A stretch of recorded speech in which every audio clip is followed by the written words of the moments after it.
Welcome to the Borough of Swissvale Conditional Use Public Hearing. This is March 22nd, 2023 at 6:30 p.m. And this is regarding top-tier venues to operate a catering hall event venue at 1703 Monongahela Avenue. This meeting has been properly advertised in the Borough newspaper of record. Mr. Batchy, can you please give a short explanation of the request at hand tonight? Yes, sir. The applicant is Top Tier Venues, and they're coming before us seeking conditional use at 1703 Monongahela Avenue, which is in the neighborhood mixed use zoning district, to operate a catering hall / event venue. Under our ordinance, in order to operate that type of use in the NMU zoning district, you have to have a conditional use approval by council. A conditional use is basically a permitted use by right that the council can attach reasonable conditions to basically protect the neighborhood and the other businesses around it. In our zoning ordinance, there are 5 requirements that they must meet in order to be granted a conditional use. The applicant appeared before the Planning Commission on February 23rd. At that time, the Planning Commission recommended approval of it with 2 conditions, and that was that they would be able to satisfy all 5 conditions that the zoning ordinance sets forth, and also that the center of this event venue be closed by 9 p.m. Sunday through Thursday and 11 p.m. Friday and Saturday. The 5 conditions are that it not serve more than 100 people per event, which this by the building code, I believe we talked, it was only a little over 60 that this can hold by the building code, which they were fine with. All activities shall be contained entirely within the enclosed building. Food shall not be prepared outside of the building. So basically no grilling, cooking outside, stuff like that.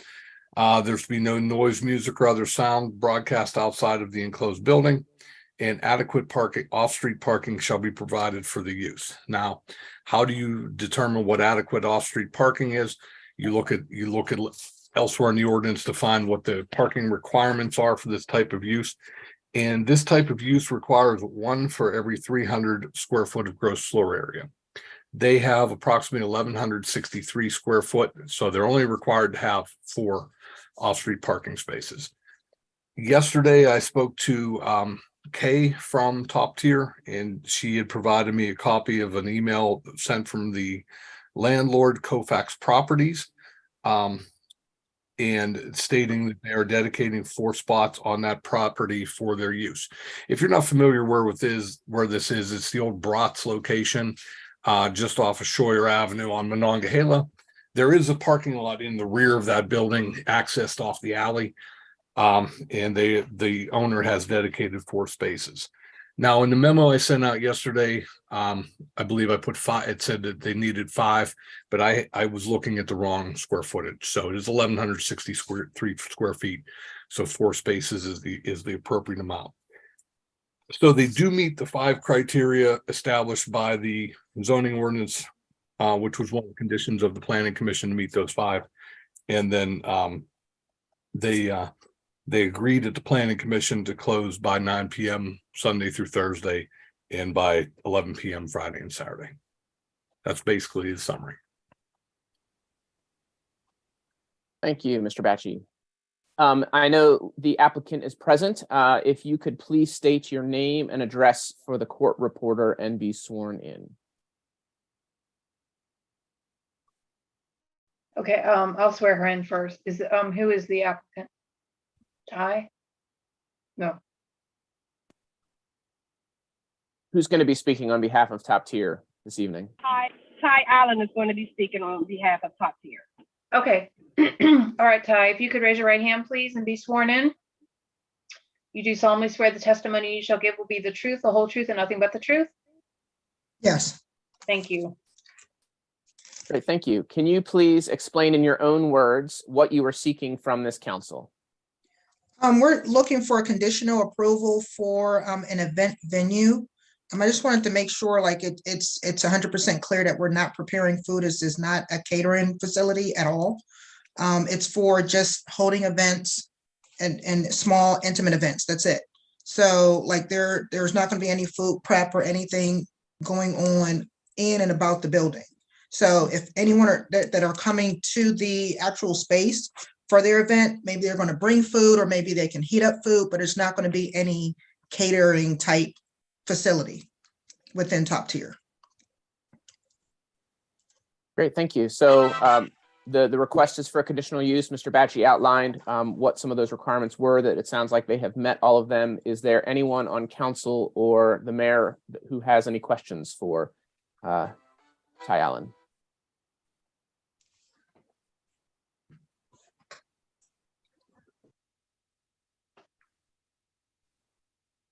All right, I'm here, you guys. I've been sworn in. I'm ready.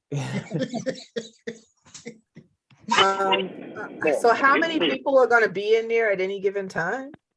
I guess it depends on what the event entails, and obviously we're going to adhere to whatever the occupancy requirements are. And I don't think it goes above, I think like around the 60 range. So we're taking advisement from that. Is this all on the first floor? It's one level, yes. Like there's a basement, there's a upper level, but that's like a rental, so that's not our space. And would there be at some point, like, will they have like DJs for events? And is there a certain like ordinance as far as how loud the music can be? Like, are you going to have any? Can you hear me? Yes, me? Yes. Yeah. So, hey, Angela, are you going to? How are you? I wouldn't know sort of what the NORS ordinance would be. I guess that would be like a Swiss for a council answer. But I know that like the music would not be blaring outside of the facility. Okay. So you're pretty much having the vision of like baby showers, small. That is the vision. Yes. Yeah. Baby showers, small birthday parties. Yeah. Intimate affairs. Mm-hmm. Yeah. Mm-hmm. Meetings, if someone needs a space for meetings. That's correct. And just to clarify, that is one of the 5 conditions that they have to meet, that no noise, music, or other sound shall be broadcast outside of the building. Ms. Scales, you have a question? Yes. Angela kind of asked it for me, because the question that I did have, I'm actually excited about Top Tier. We're excited that you're excited. Yeah, I'm actually looking forward to attending your launch. Nice. But what I wanted to confirm is, yes, I know you guys say it is intimate, but for those of us who don't know what intimate is, can you give an example of the type of events that will take place there? Just to throw out a couple of examples. A space where, well, okay. Yeah, like for people to celebrate, like any event that they want to probably have family, friends, even a small training facility. Let's say if like a yoga class that they want to hold, obviously baby showers, weddings, things like that. So, bereavements, like they want to have a repast there. Like when we're talking intimate, it's sort of like people gathering, whether it's family, friends, associates, in a space to, and they would have that for that particular time that they rented it for. Okay. Will alcohol be allowed to be brought inside of the facility? If that was sort of in their agreement, obviously we'll have contracts around that. But we wouldn't say it's a non-alcoholic facility. So let's say if they want to celebrate and have like a bottle of maybe wine or champagne, they would be allowed to do that. Okay. Alrighty. And then in terms of, and I think this was already stated, so my apologies if I'm asking a question that was already answered. What will be the hours? So the time frames that events will be conducted, and days as well. So we want to be able to book all 7 days. And we're taking advisement, I think from Batchy, I think you gave us sort of like the parameter around the hours. So weekends, we're up until I think 11. And the weekday, you can correct me if I'm wrong, Batchy, is it 9? Yeah, the planning 9 or commission, 10? the Okay. planning commission recommended no later than 9 o'clock Sunday through Thursday and 11 o'clock on Friday and Saturday. Okay. Yeah, so we're just going to follow that advisement. Okay. And then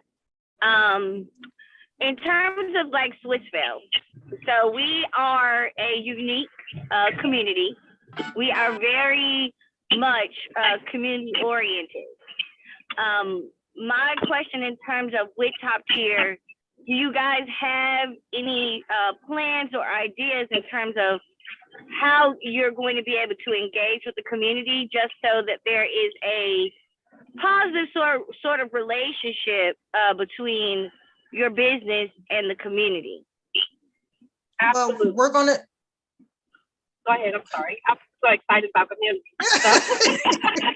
So, I mean, obviously we're going to have like, you know, grand opening events, introductory events. We're going to talk to like our business neighbors because we have a bunch of business neighbors and entrepreneurs around us and make sure that we're all sort of working in one accord. Obviously we want the community to know that we're there. So we're going to have like information, basically letting them know who we are and the services that we offer. So yes, definitely community engagement. Also, to piggyback off of that, I am the owner of House of Soul Catering. So we feed the homeless. So I would love to be able to help out in Swissvale community and bring something like a maybe a quarterly kitchen for, you know, to feed the community. Mm-hmm. And to piggyback off that, I also wanted to enlighten everyone to also look forward to having job fairs, toy drives, etc., to give back to the community as well. So we do plan on doing things of that nature to the community as well. And to piggyback off everyone else, I'm a local realtor. I've been doing real estate for 10 years. So obviously I would want to extend on that as well, as far as, you know, fostering home ownership and true buy-in within the community. So we'll have things around that as well, like first-time home buyer seminars, etc. Thank you guys so much. Is this the first location for Top Tier? The first of many. Yes. Yes. All righty. I think that's all that I have to ask. Thank you guys so much for bringing this business to Swissvale. Thank you for considering. Appreciate it. Thanks, Ms. Scales. It sounds like you guys have some great ideas. I actually pastor a church a block away. We should collaborate. Love to talk to you about some of those things. Are there other elected officials who have questions?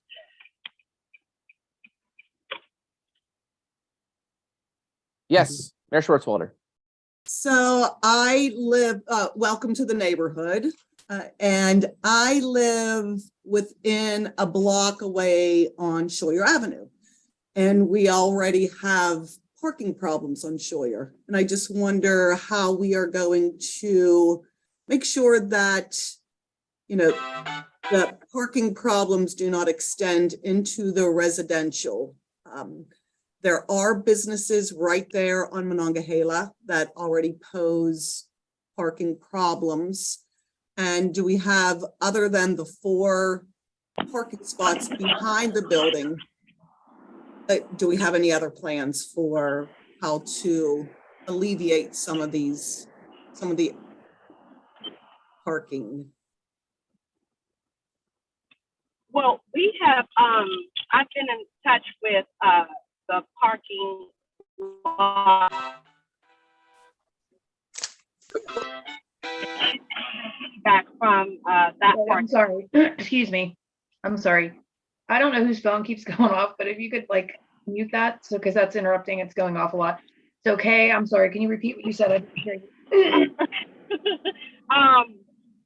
We've been in touch with the Dollar General parking lot. So we're just waiting for a little bit more feedback to see if they would have a problem with if we have any parking overages, if they can use that parking lot.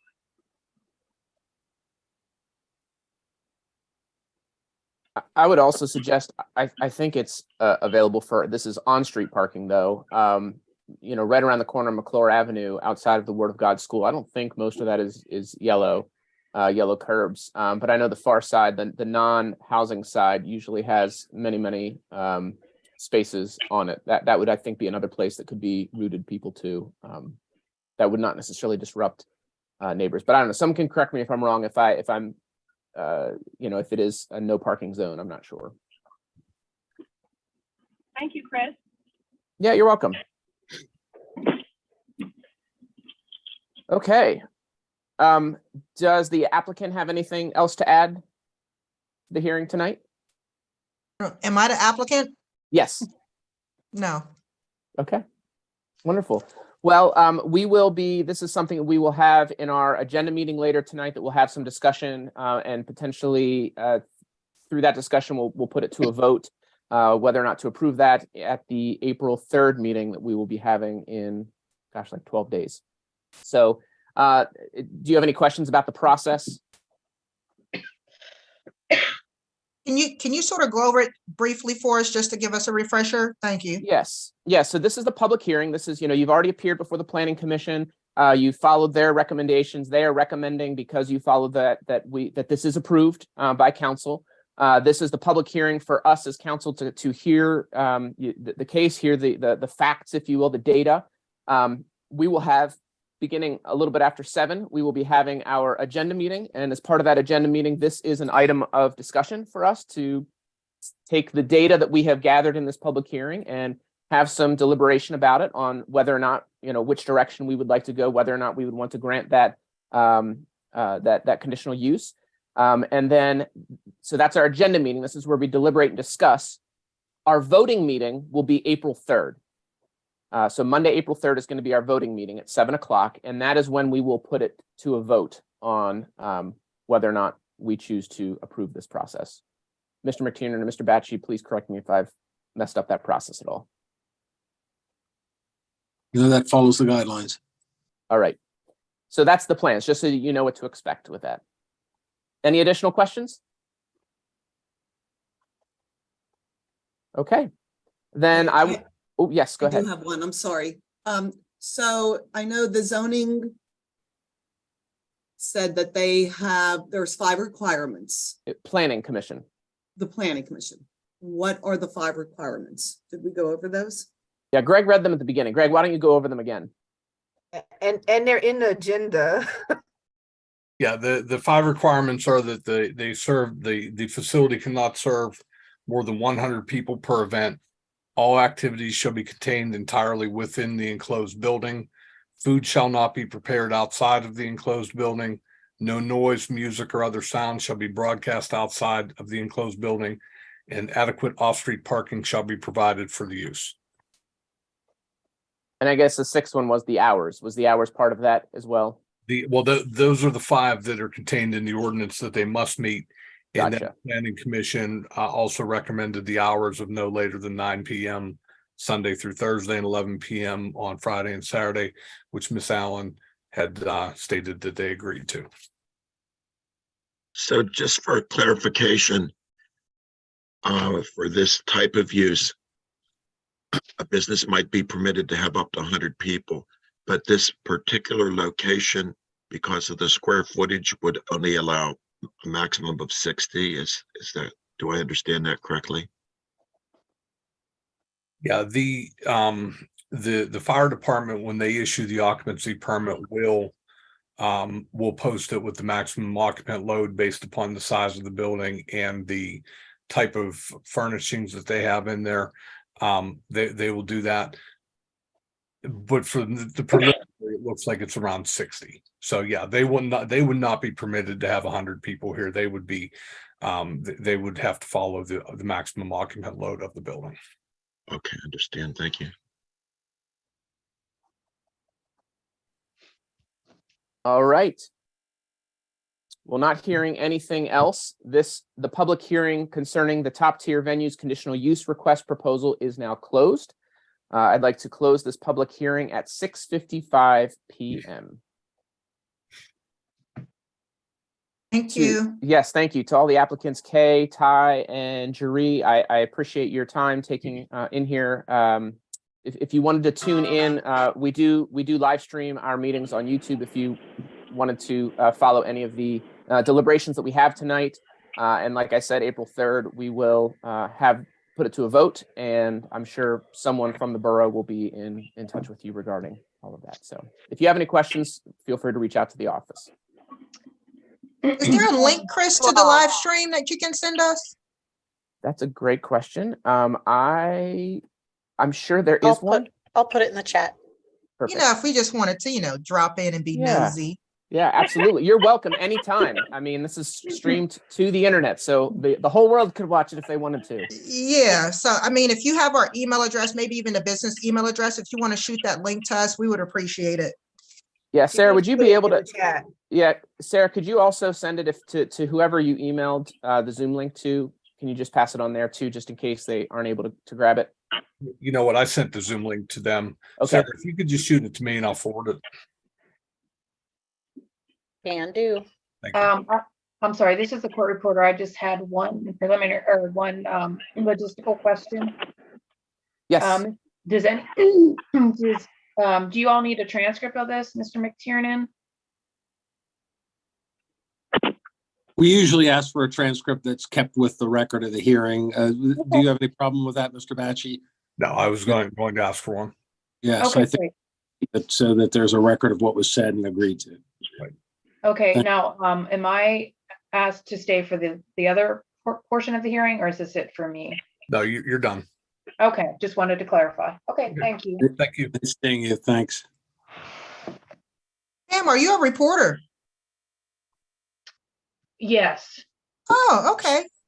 She's a court reporter, so she's taking the transcript of Oh, okay, our okay, hearing. okay. Thank you. All right, I'm gonna sign off then, if that's Great, okay. thank you. Yep, thank you. Thank you. It was a pleasure to meet everybody. Yes. You as well. Take care. So as they sign off, we will be, we've got 2 minutes to kill before we start our meeting. Our meeting is advertised to start at 7 o'clock. So we'll be starting then. Let's remember we're still live at this point in time. So. All right. I'll be back in 2 minutes. All right. So that sounds good. If you want to run an errand for 2 minutes, but we're going to start pretty prompt.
All right, I'm ready to get the show on the road. We'll be entering into, for those that are watching, this is meeting 2 of 3 that you're going to encounter tonight.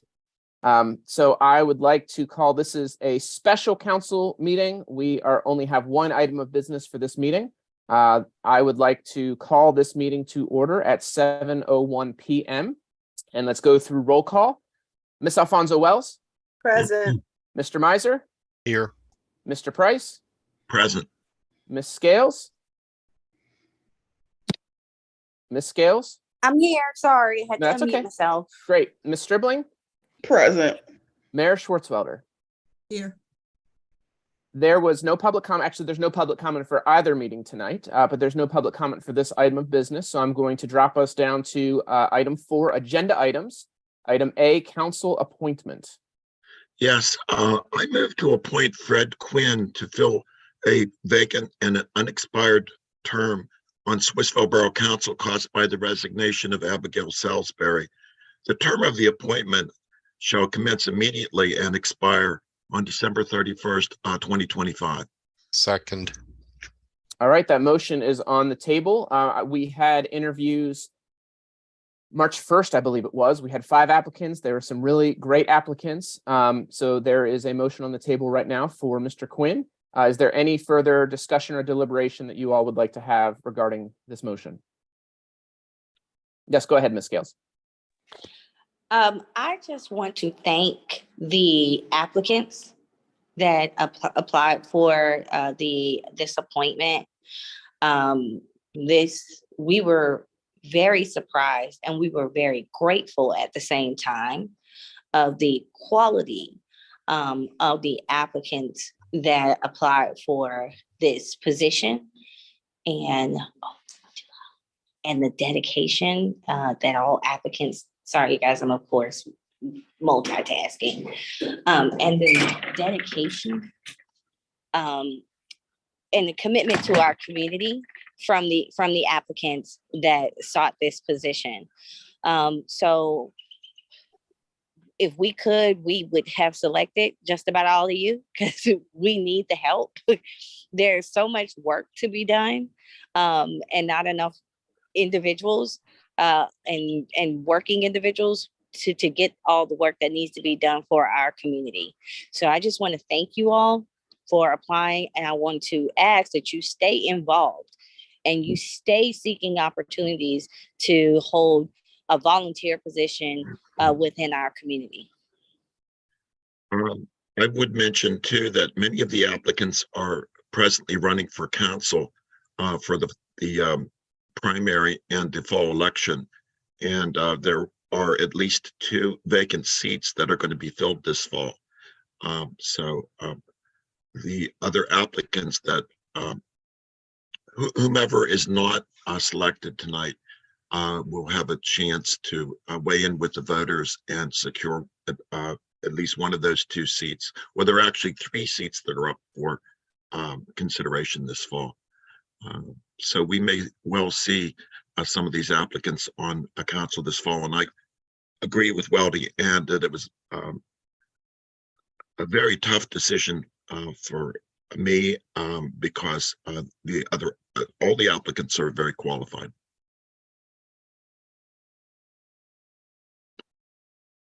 All right, you all ready to vote? All in favor, please say aye. Aye. Aye.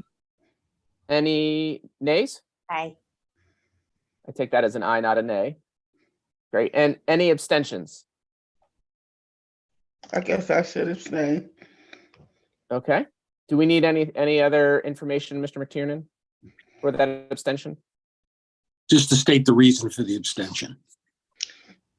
Fred Quinn III is my son, so I have to abstain on the vote. Under Pennsylvania law. Thank you very much. Welcome. We knew if you could vote, it would definitely be an aye. Aye. All right. Oh, maybe we don't know. That is true. That is true.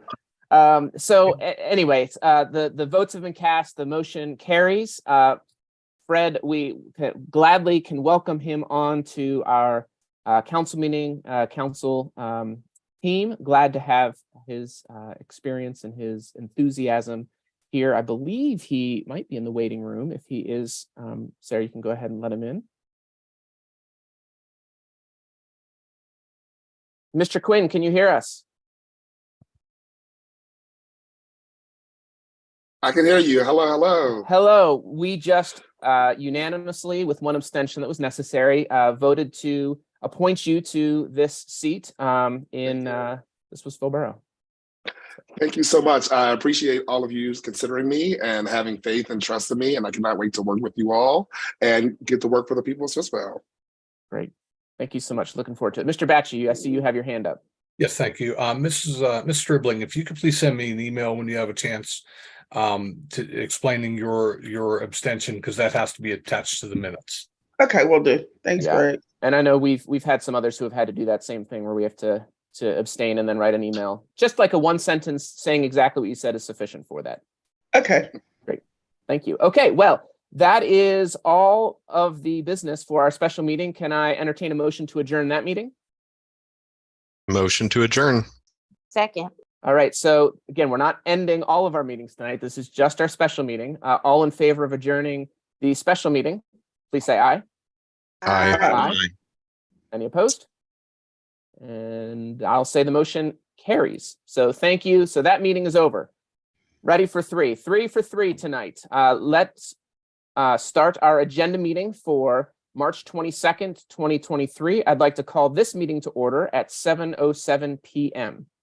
Before we have our roll call, we need to swear in our new council member. So Mayor Schwartzwalder, I will turn the floor over to you.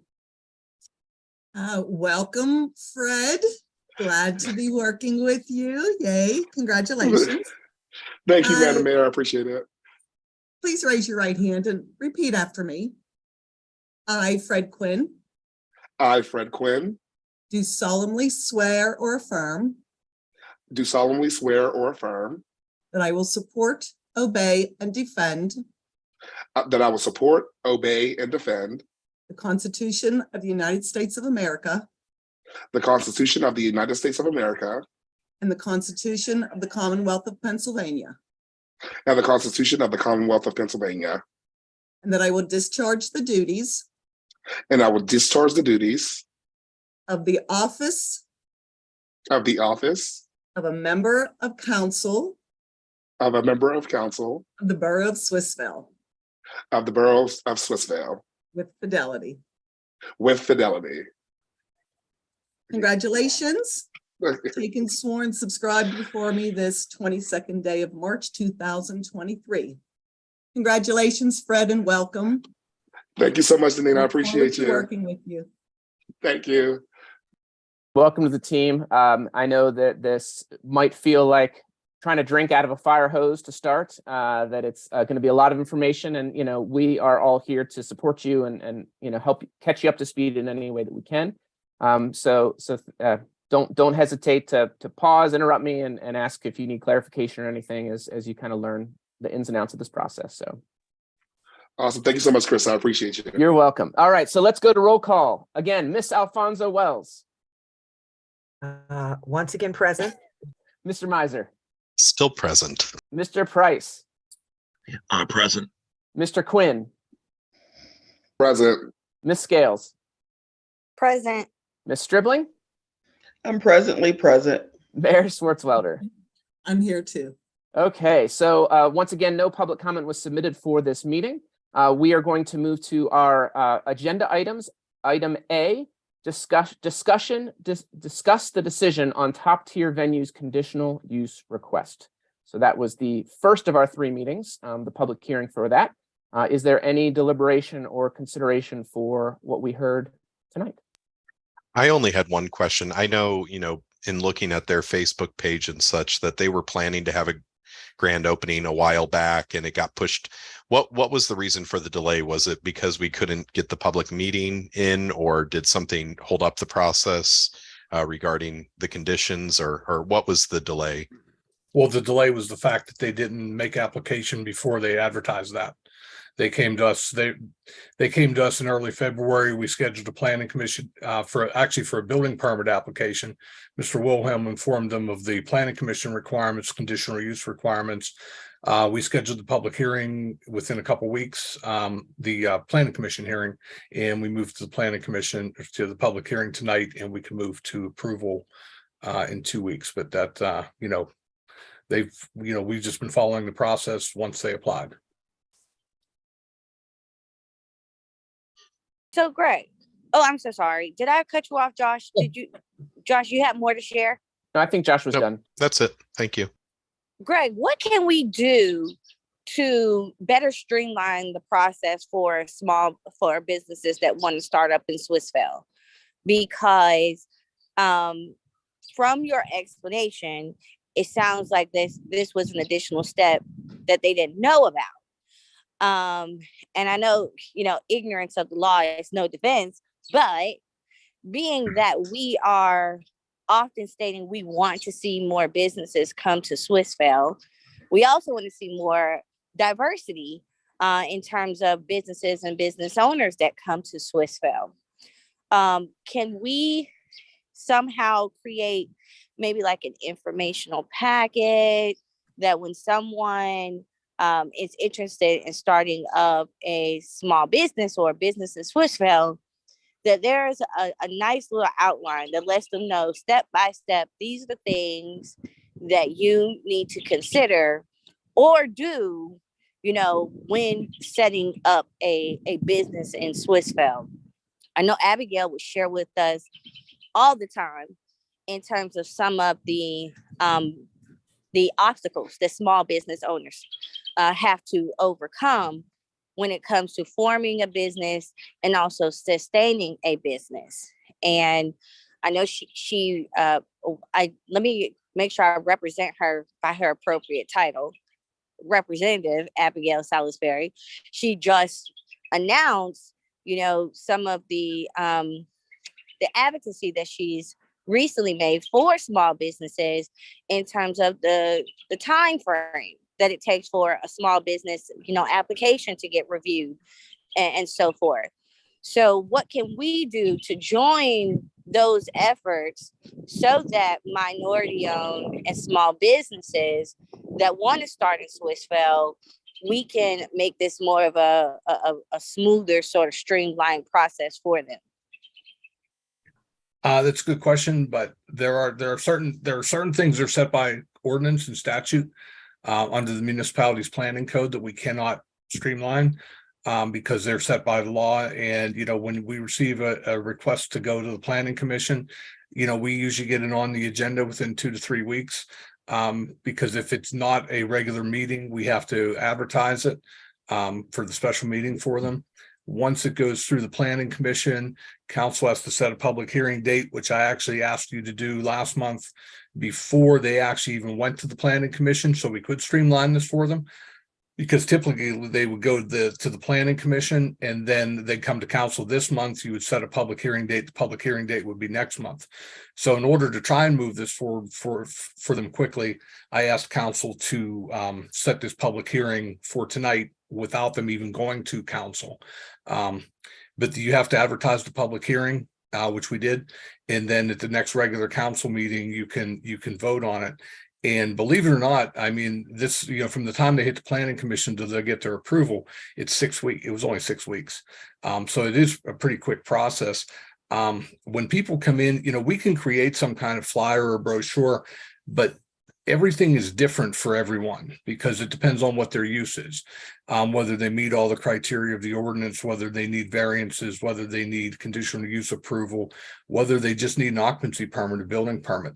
But the first step is incumbent upon them to take that step and contact the fire department and discuss what they're doing with the fire department, apply for an occupancy permit or building permit, and then Mr. Wilhelm and the staff will advise them if they need anything else, whether it be conditional use, site plan approval, and such. But I mean, we're always willing to try to do whatever we can to move these things through quickly.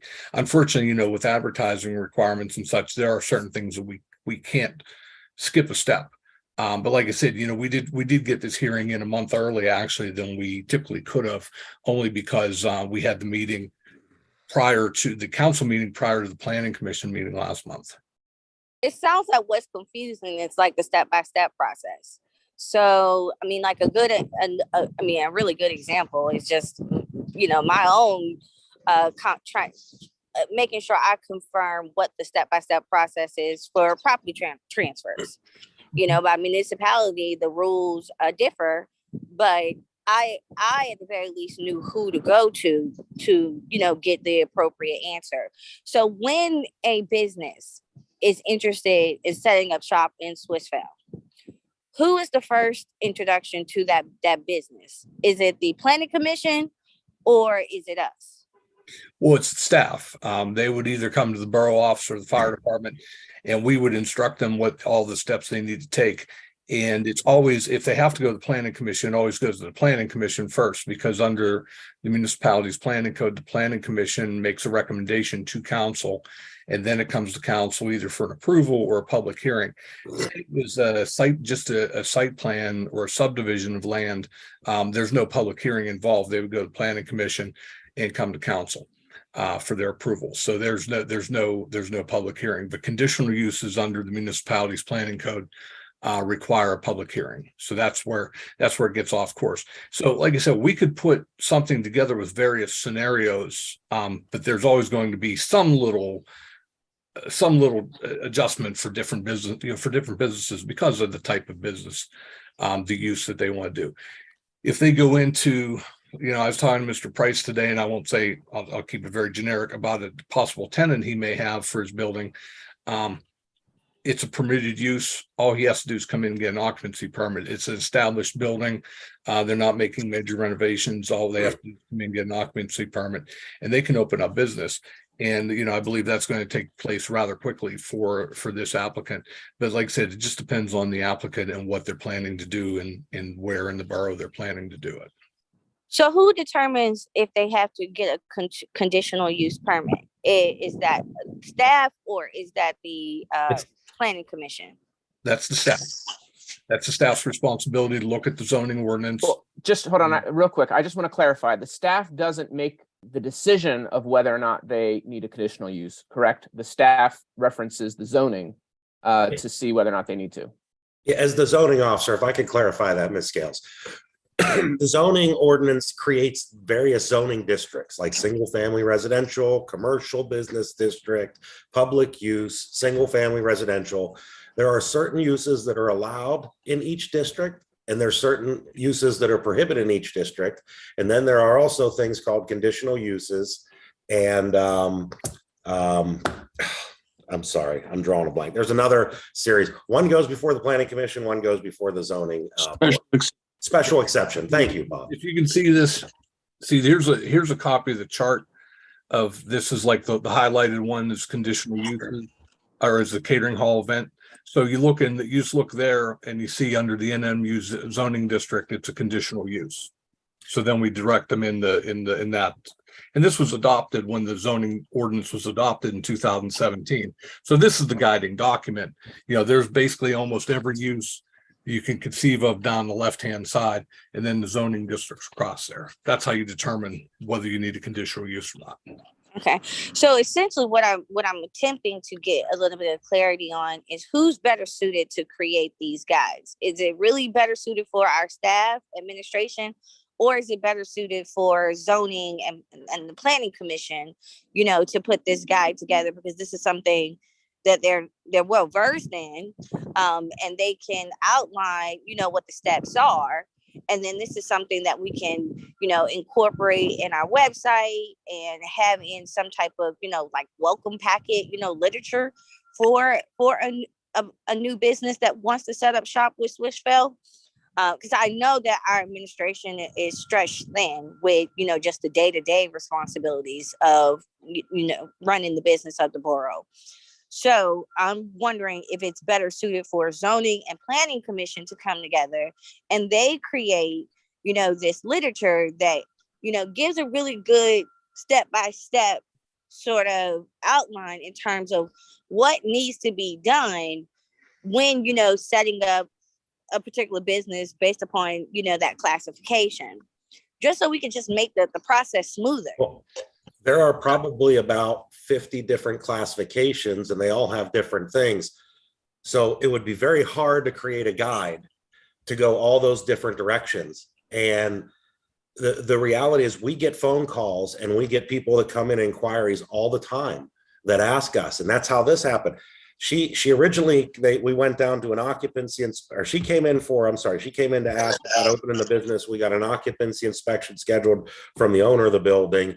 Went down, found out what they were doing, and we explained that to her. But most of the time we get calls before people rent or purchase property and ask if they can have that type of business there. I just had 2 phone calls today related to real estate transactions for that very thing. So we look up the zoning, you know, I pretty much know which addresses and which zoning district now from doing it so long, but we look it up on the chart based on what the description of theirs is, tell them what it is. And then with this particular business that we're dealing with, there was also a building permit required because they made modifications to the building. I think that they were in that premises for probably 4 to 6 weeks before we even knew. And they were making modifications, and because it's a commercial property, it has to go through the proper process. And there was a bathroom relocated without permits and things like that from the health department has to be involved. So there was a whole bunch of different things here, but we always deal with this and guide them in the right direction. I think the first step would be to contact us to inquire based on the address and what their intended business is, and we can look up that chart. But it's hard to say because each individual use may have different steps that they have to go through. And then it's also dependent on the building that they're going in of whether or not it's suitable for their use under the Uniform Construction Code, and if they have to make modifications for that. So it is somewhat simple, but it's complex. It's too complex to put into written form to have a standard checklist, if that makes sense. It does. And I mean, it does sound complex, and I'm an attorney, and it sounds like a complex process, and not all small businesses have access to an attorney to help them through this process. So although it is complicated, it sounds like we are the experts. And it sounds like not only are we the experts, but we are the ones that determine, you know, what somebody can and cannot do. And I'm pretty sure that this creates some additional expenditures and delays that were not foreseen for this particular business owner. And my only thought process is, how many other small business owners are encountering this? How many small businesses are we deterring because this process is, at the very least, we don't have some type of literature, something to say that if you classify as this and you fall under this, these are some of the things you have to be prepared to undergo and do. And I don't think this is something we can get done in a week or a month. I feel like it's definitely going to be something that's going to take some time, but I believe we could do something about it. Yeah, we can do something that, you know, basically like a, first thing to do is, you know, if you want to open business, to go to our website to this location and look at this, you know, the chart, figure out where your property is located, and then look at table, whatever number it is on, you know, on that page, and see if it is even a permitted use. And then go from there with, you know, if it's permitted use, what the general steps are, conditional use, what the general steps are. But like I said, it can't be a coverall. But the thing is, it should say in there, call the borough office, contact the zoning officer at all steps of the process, so that, you know, because they may look at the map and not, you know, they may look across the street and think their business is across the street or their property, which may be a different zoning district. So those are things that, you know, they need to just to confirm. But yeah, we could put something together, and I'm glad you said it won't be in a week or even a month, because it will take some time to get together with everything else we're working on. But it is something the staff should be putting together, not the planning commission, zoning hearing board. That's not their responsibility as planning commission and zoning hearing board members. All right, thank you, Mr. Batchy, for that. And I can't stress enough that if you're in doubt, call the borough office. They are the ones that can direct you to the appropriate channels. Mr. Price, you had your hand up way long ago. I want to give you a chance to speak before I get to Mr. McTiernan. You're muted right now, Bill. I didn't know if Mr.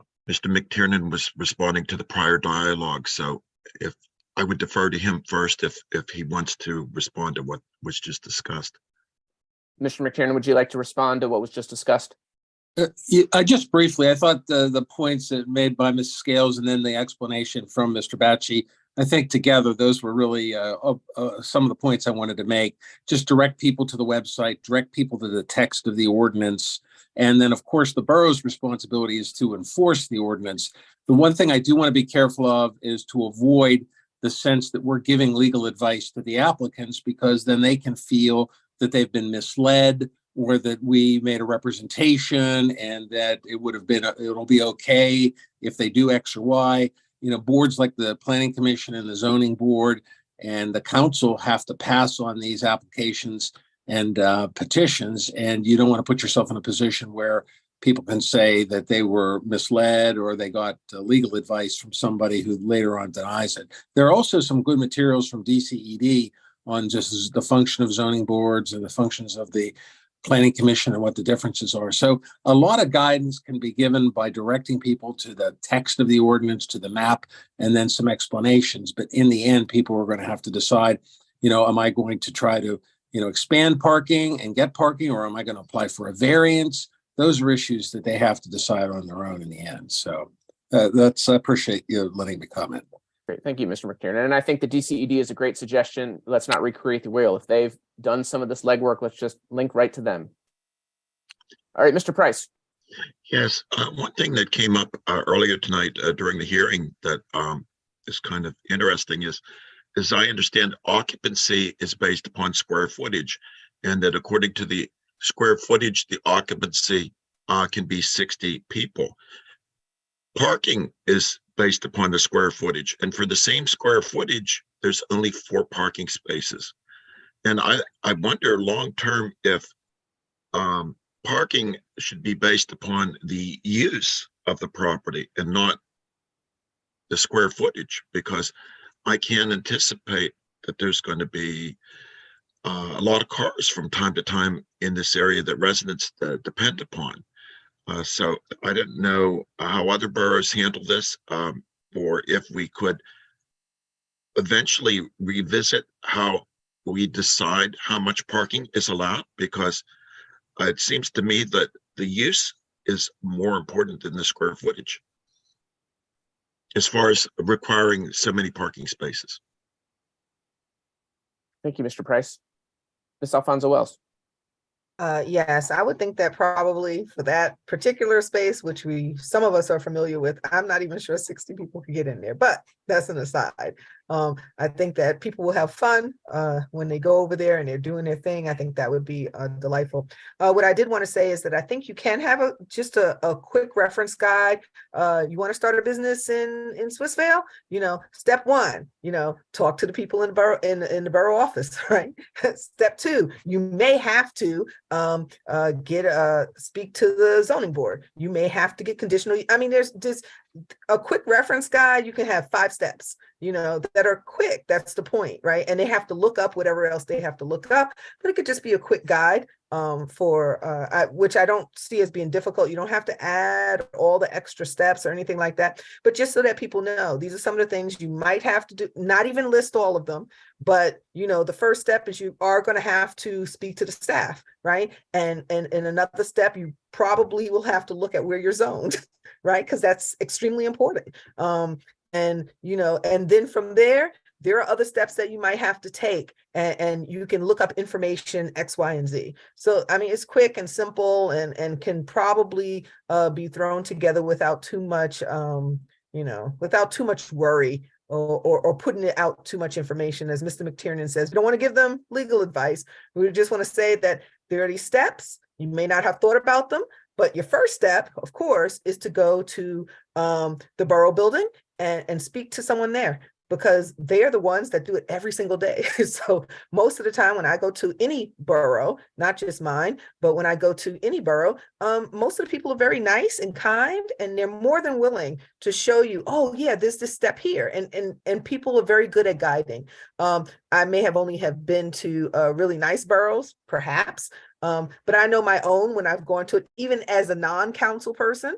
I've had everybody tell me the steps that I needed to take to do anything. When I wanted to try to rent a space in Memorial Park, people were very kind and letting me know how to go about that. When I tried to buy, I think some bricks, some of those extra bricks that we have a ton of probably still, people were very kind to tell me how to do that process. And here's the form that you fill out. So I think that would be a very quick process.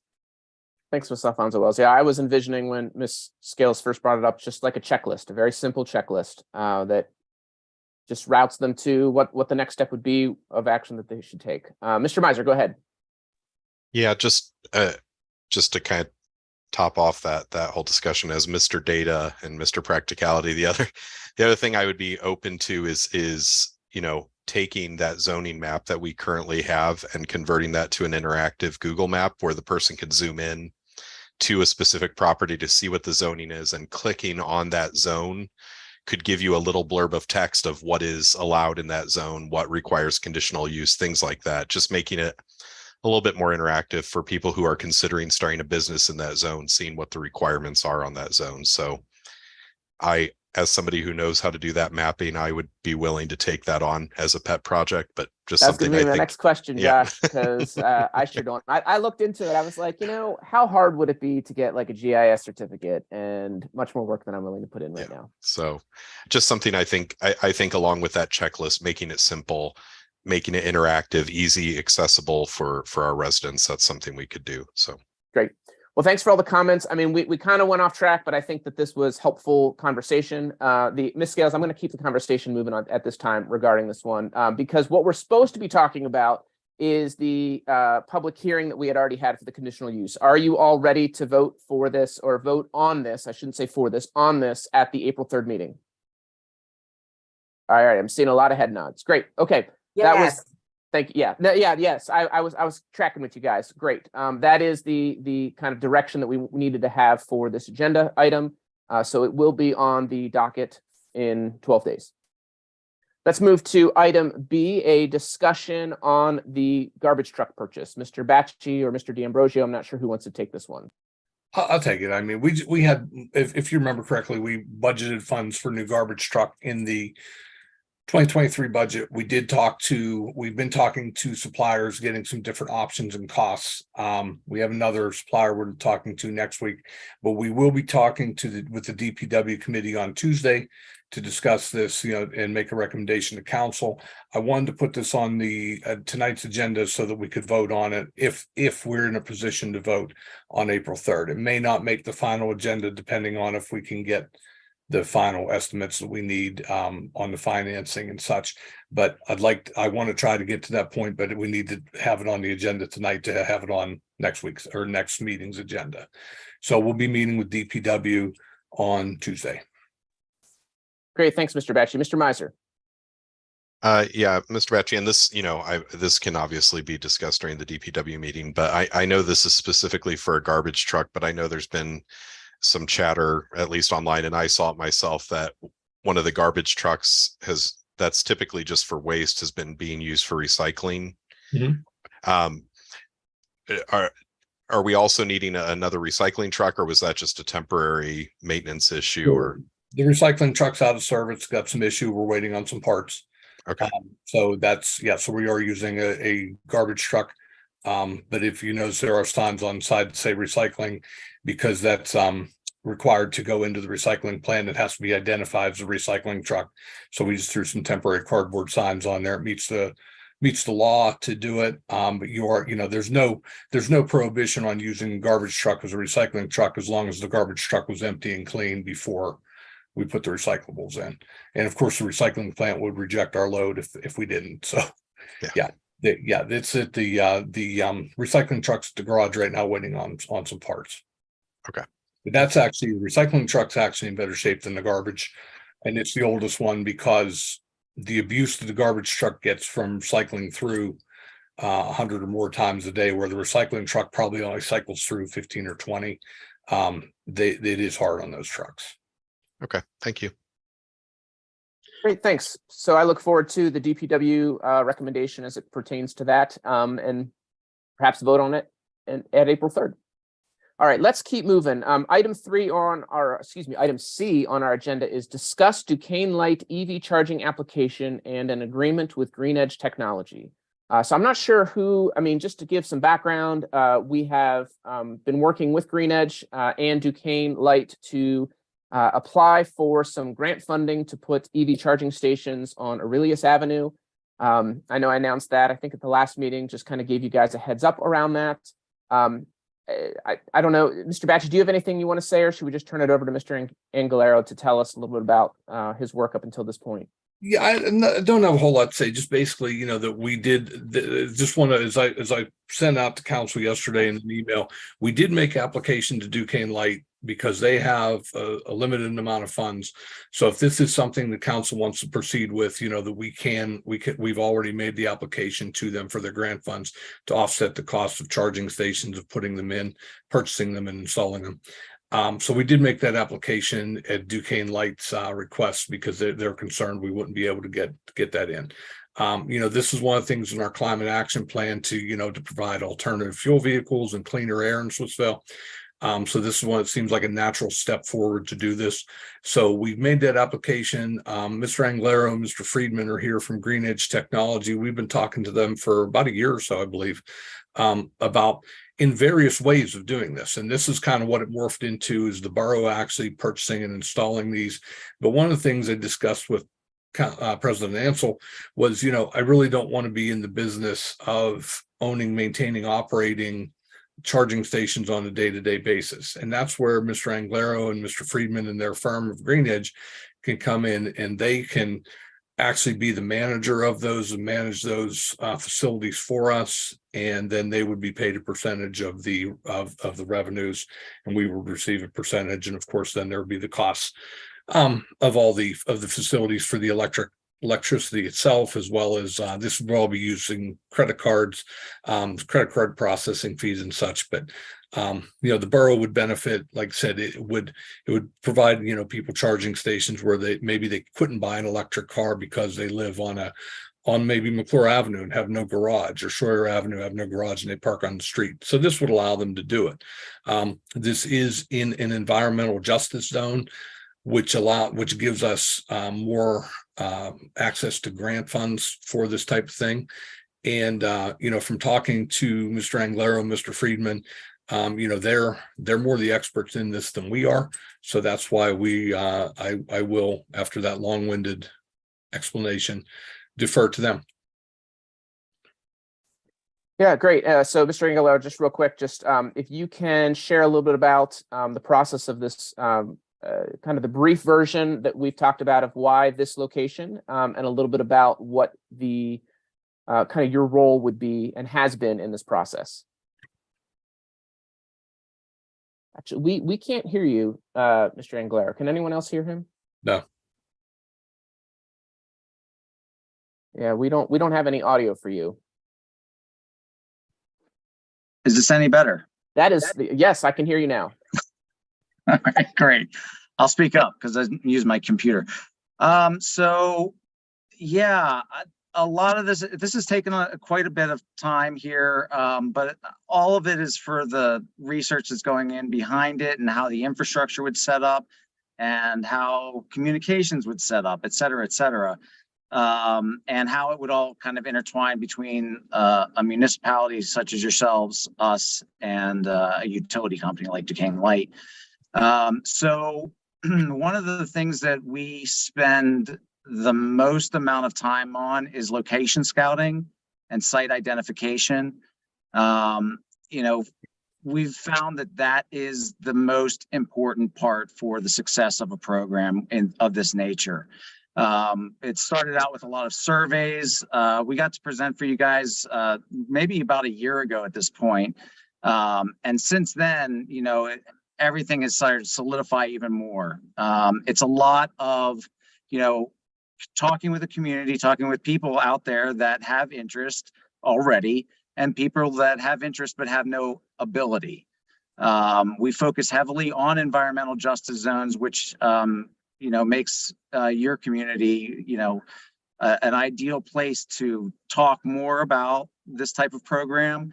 You have a lot of opportunities in that realm, but you know, at the end of the day, we really want to make sure that we have an ideal location. And when it comes down to an ideal location, we're not just looking at like where the high income places are, where the highest density populations are. We're looking at, you know, climate issues. What are your air quality issues? Where are your low income areas? Where are I have a deck that I can actually share with you guys that you can distribute. But we look at where's your renter, your higher renter populations. Where are your community engagement facilities? Where's on-street parking demands? You know, I've already heard a couple times about, you know, parking, and the first conversation that starts to come up is this is a parking issue. So we do our best to try to find the best balance of all of these types of issues, and finding a location that wouldn't impede daily life, but would be easily accessible. I'll tell you at the onset of this and the different ways that we were looking about an infrastructure. We started with looking at a homeowner-based infrastructure, where we wanted to be able to give, you know, each of the homeowners the ability. And then, you know, it was quickly realized, well, not everybody owns a home. And there's a lot of people that might be a little bit more transient. They might be renters. They might, you know, not have the capabilities to install their own charger, even if they do own the home. So we wanted to make sure that this was a public access type of infrastructure. All of these types of factors started to really play into where a lot of the funding is going. And then when we started to really talk with you guys and started to understand more about the municipalities around the city of Pittsburgh and the needs that are out there, we decided that we should really create an out-of-the-box solution, something that where we can be there for any step of that process, be it just finding a location, or be it to handle everything from day-to-day operations to day-to-day operations. You know, we're at a point now where there's definitely some funding that can come through the utility company and through federal funding that we are in line to be able to help you guys find that funding, secure that funding, to almost make this to a point where it's little to no cost up front. Like you might be on a reimbursement schedule or something of that nature, but we can work on making that infrastructure happen at a very low cost up front. Our goal is to make it no cost up front. From there, you know, one of the conversations we have with boroughs is we shouldn't be looking at this as like a big money maker. We should be looking at this as an opportunity to help the communities. You know, this is a way to help alleviate extension cords over the sidewalks and other safety concerns that you know go in tandem with that. So with that said, that's kind of an overview of, you know, what our scope is, and what our efforts are behind what we do. The first location that we've really kind of honed in on, over there by Dixon Academy. Yeah. Yeah. Has a really good opportunity. There's already some interest in the community over in that area, but it has a lot of different community engagement centers that are nearby. I will add that most municipalities, when they're trying to adopt an EV strategy, they're looking at like a 10-minute walk to the EV chargers, which we can quickly identify and did on surveys that's inequitable. You're automatically talking about a 10-minute walk, 2 directions. So that's 20 minutes to charge your car, possibly a couple times a week for a couple hours. So we have worked all of our research and data based on a 5-minute walk. We will continue to do that because our surveys have already started to show that 51% of people would walk 5 minutes and 49% would not walk past 5 minutes. So for ultimate success of a program like this and the investment that goes into it, time, money, energy, we focus all our energies on what you can affect in your community within a 5-minute walk of that area. So that location over there was has some really good results. It's got a good basis on a lot of the different factors that we look for, but there are definitely it's not the complete solution for your municipality, and we have a number of other sites that we're starting to consider and working on data for. So all of that is all information that we try to be as transparent as possible and willing to share, as we're working through that information. Yeah, thanks, Mr. Anglero. Yeah, and I think this is the first of hopefully multiple places that can have greater coverage in our borough, kind of like the pilot program, if you will. So just so council knows tonight, kind of there are two. This is on the agenda because there might be things that we need to vote on April 3rd. We had, David had put together this application on our behalf for Duquesne Light.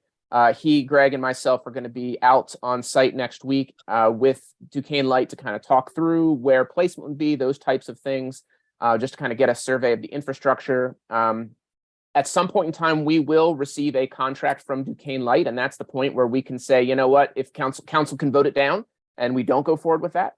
But that is something, an item that we will need to vote on in the future. Additionally, we will need to vote on a contract with Green Edge themselves because they are going to be managing this for us.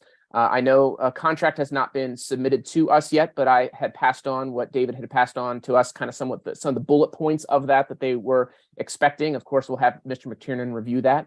So those are kind of the two parallel places, an agreement with Green Edge and an agreement with Duquesne Light for this. These charging stations. So, I asked David to be on this call tonight in case there were any specific questions for him and this process. So I just want to open it up to any council members who might have questions. Yeah, I'll add real quick too, in an effort of time and, your guys, everyone's availability. We're also willing to do sort of like a little webinar to kind of help address a lot of different questions and concerns as well. I'll throw that out there too, but. Great, thank you. My question would be, are you looking more at parking lots or on the sidewalk? Great question. Yeah, so our major focus is for curbside because we're trying to get as close to the residences as possible. Typically a parking lot, it all depends, and one of the requests that we have is for one of your parking lots that are over towards Noble Street. So we're working on some data for that location there too. But what we start to find pretty quickly, even in this location, is that, our affected population within a 5-minute walk drastically starts to reduce. However, the infrastructure tends to be, maybe a little bit more cost effective, but we're also working with a lot of federal funding that can help with that part. But it's usually the affected population that starts to get a little tight on a parking lot structure.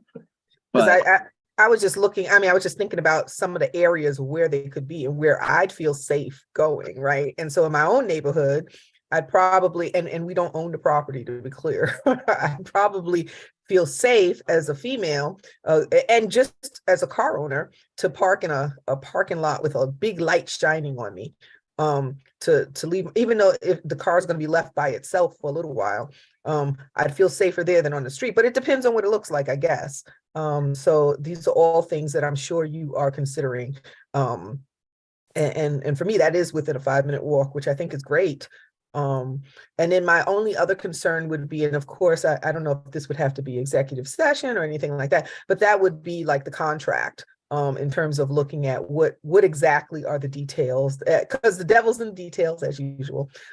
But I do like what I see so far. I do like the thought that goes behind it. And I do like the idea that the borough is not primarily responsible for having to do all of the work for this new type of utility. So very interesting. I am definitely very, very, very interested. I do not have an electric car. I don't see an electric car in my future in the next couple of years, because it looks like it's going to have to take a while to go back down, and those interest rates have to go back down before me and electric car can become friends.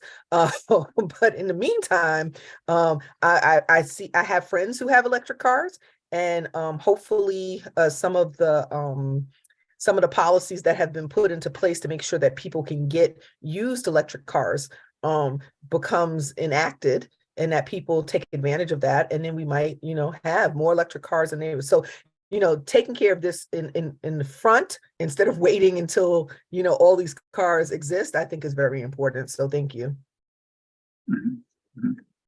I saw a couple of hands go up. I don't know which one was first. It's Mr. Miser can go ahead first. It usually queues them up in order.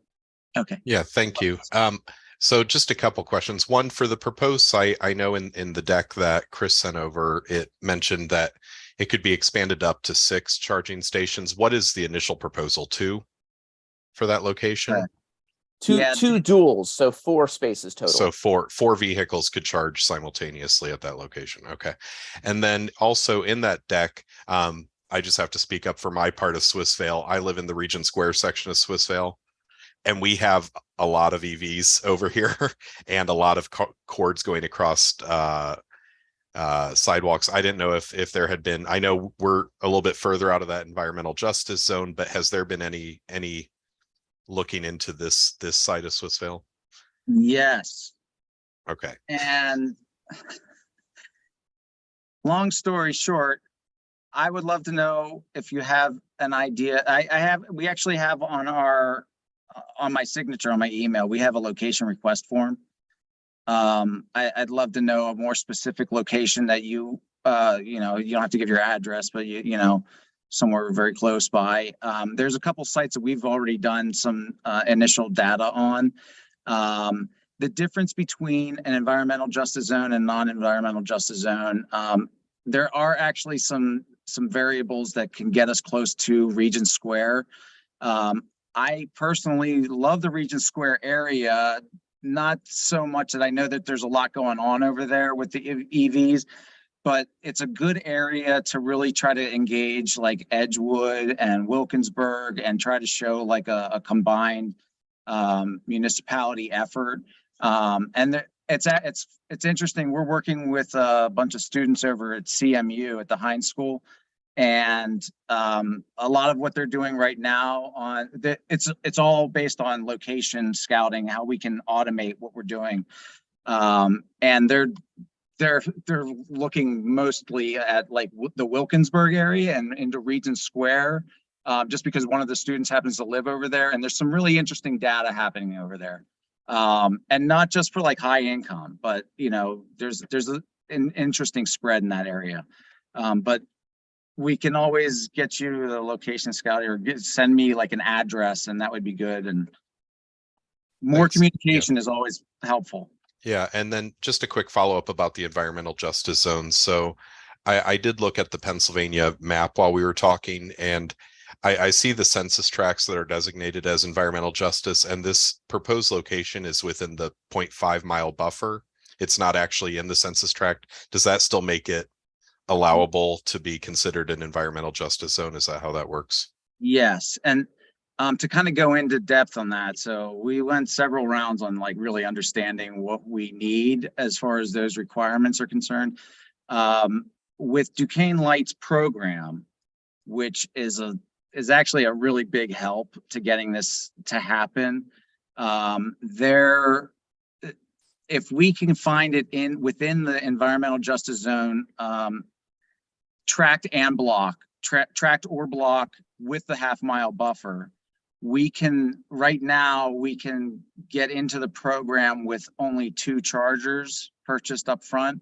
If we go outside of that environmental justice zone, we then have to purchase 3 chargers, or you guys have to purchase 3 chargers. Those are 2 port chargers each, so 6 parking spaces. So our goal is to try to start up a location with as few chargers as possible and let that station grow and expand and scale up. It helps to add on another charger is not as big of a cost as it is to make sure the infrastructure is in place with the transformer, panel, meter, etc. So the closer we can get, the better. There's another program that we're working on that just opened up that we're looking at like a multi-city, kind of like a consortium, to get like maybe 5 to 10 cities rounded up, that might be in like middle income areas.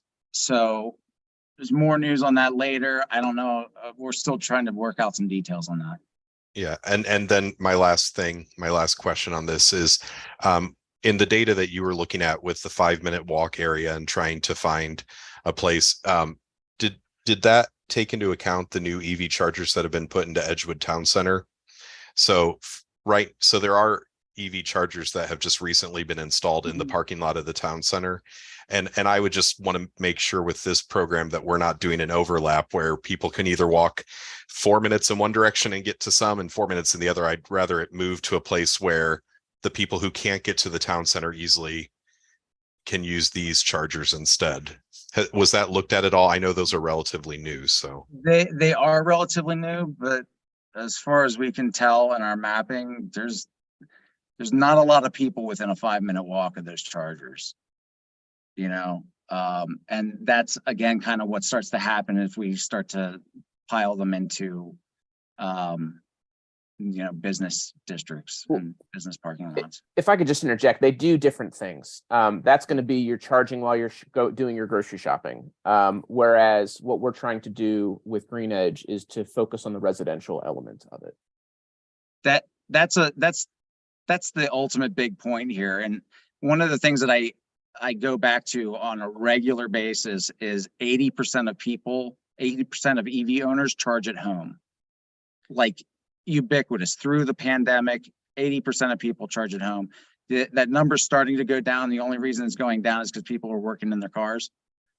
And in our mind, it's just not an equitable situation to try to force that number anywhere else, so. Mr. Miser, you done? Can I go to Mr. Price? Yes, thank you. Thank you for all your work and research on this. Appreciate it. Oh, sure. Thanks. Thank you. Go ahead, Mr. Price. One thing I'm wondering about, we have a chronic problem in Swissvale with people that are not disabled and have no placard, taking our handicap spaces. And so we've been working on that with increased signage and increased fines. And I foresee a problem where people with gas engines will be taking these spots simply because they want to park their car.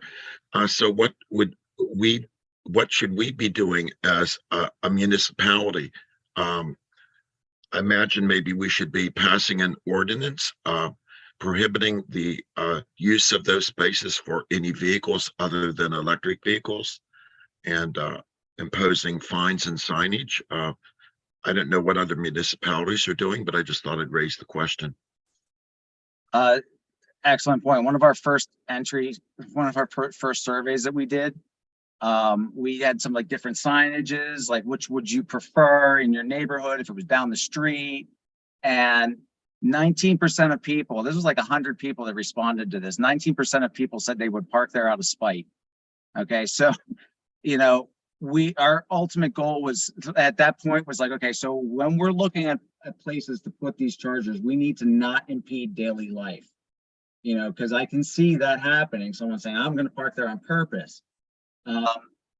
So that's a big mission. That's something it still will be manual. Like we got to walk the streets. We got to see where people park. We look for where we call like a virtual parking lot, like the parking lots during the day that are the city streets. And we try to be on the outskirts of it.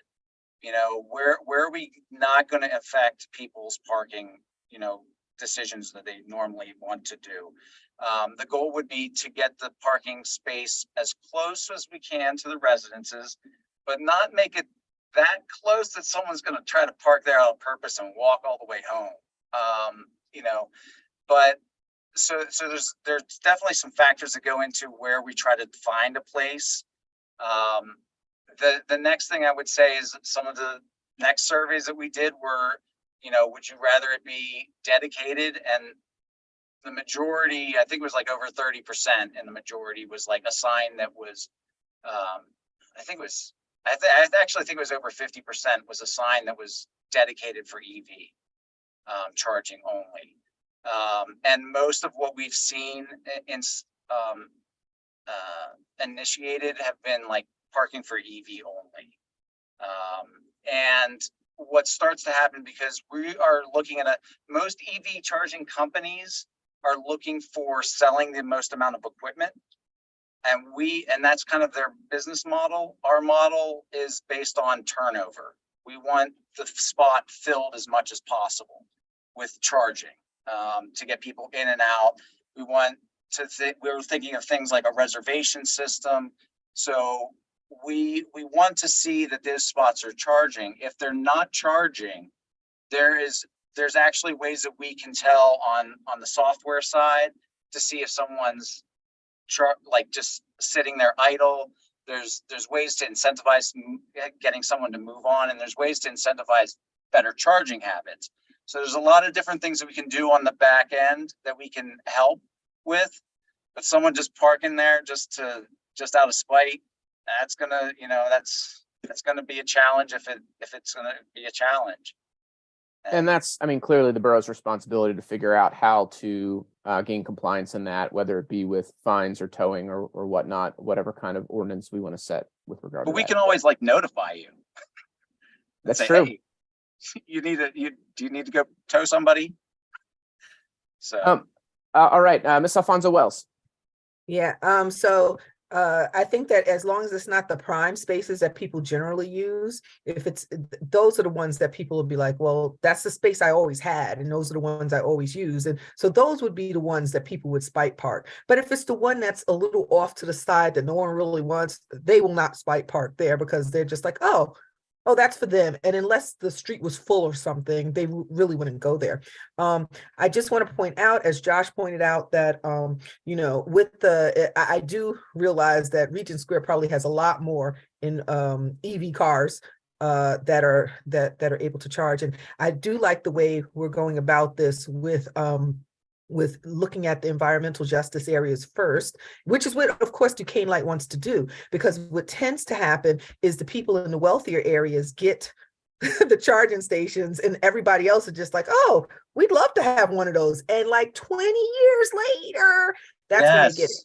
So the fact that we're doing it here first incentivizes and also provides opportunities so that people who live in these areas will be, and this is nothing, I think Josh is right on point. I'm not trying to, this is not saying, oh, Josh, bad Josh. No, I'm just pointing out for our listeners that, of course, when we sit here, it's really the effort, I think, that Duquesne Light and that your company are making to really try to get people in these environmental justice areas to be able to have these things, or to at least see them, to have these areas in their neighborhoods, and so that you can build up around that, right? Have activities where, well, I do have a space where I could plug it in. I do have okay, so I live in an apartment, but I do have an opportunity to do this. So I think that's really important. And once we have it, particularly in these environmental justice areas, or within the 5.5 whatever miles of it,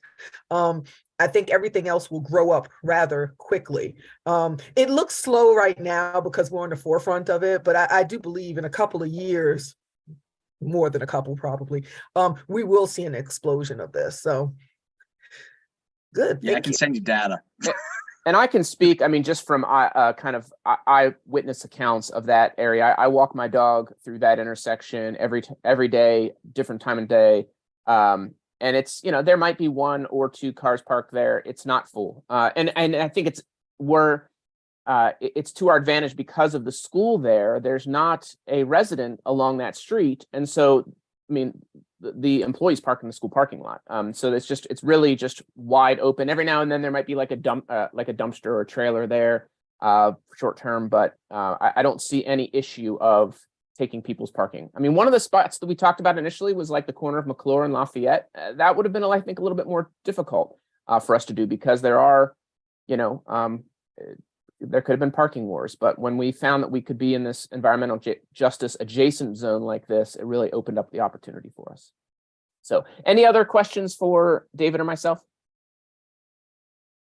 Well, thank you so much, David, for being here. Thank you for your hard work. I mean, I am so grateful for Green Edge because there's a lot of data. He's like advocating on our behalf, not just with Duquesne Light, but like the negotiating with like the units that you buy and all of those types of things, work that we don't have to do. That they're doing because they have a know-how and understanding in that. So I really appreciate the work that you guys are doing and grateful for our partnership. Yeah, I appreciate it too, David. I will scrutinize your contract, but I do appreciate all your work, and I do see the efforts that you put in, and I think we're all really quite pleased that we're going to have this type of technology in Swissvale. It really shows that we're an up and coming neighborhood that is really trying to put the efforts behind what we talk about, right? So ideologically we say this, but to actually bring us here, that is like phenomenal. It's awesome.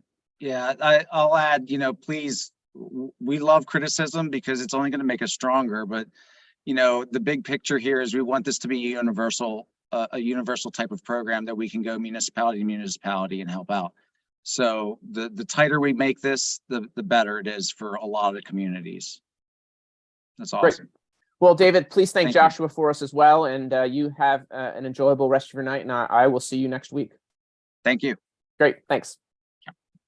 Okay, we're going to move to item D on our agenda, discuss the LSA grant received and the pollinator garden. Mr. Batchy, if you want to give us some background on this, please. Thank you.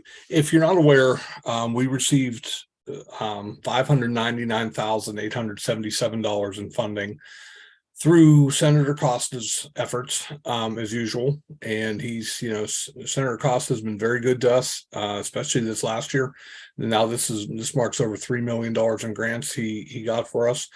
When this grant was submitted, we had asked for money for paving, redoing Vernon Street from the busway up to Woodstock Avenue, because it's a brick road and the buses are destroying it. And it's getting to the point where it's actually dangerous. So we're going to redo that road, repave Roslyn, Noble, part of Waverly in the business district, and rebuild a number of handicap ramps in that area, basically in the busway area. That was what this was targeted for, was around the busway. So there was more walkable and more ability to use wheelchairs in that area. So it will be also improving the crosswalks at all those areas throughout that corridor.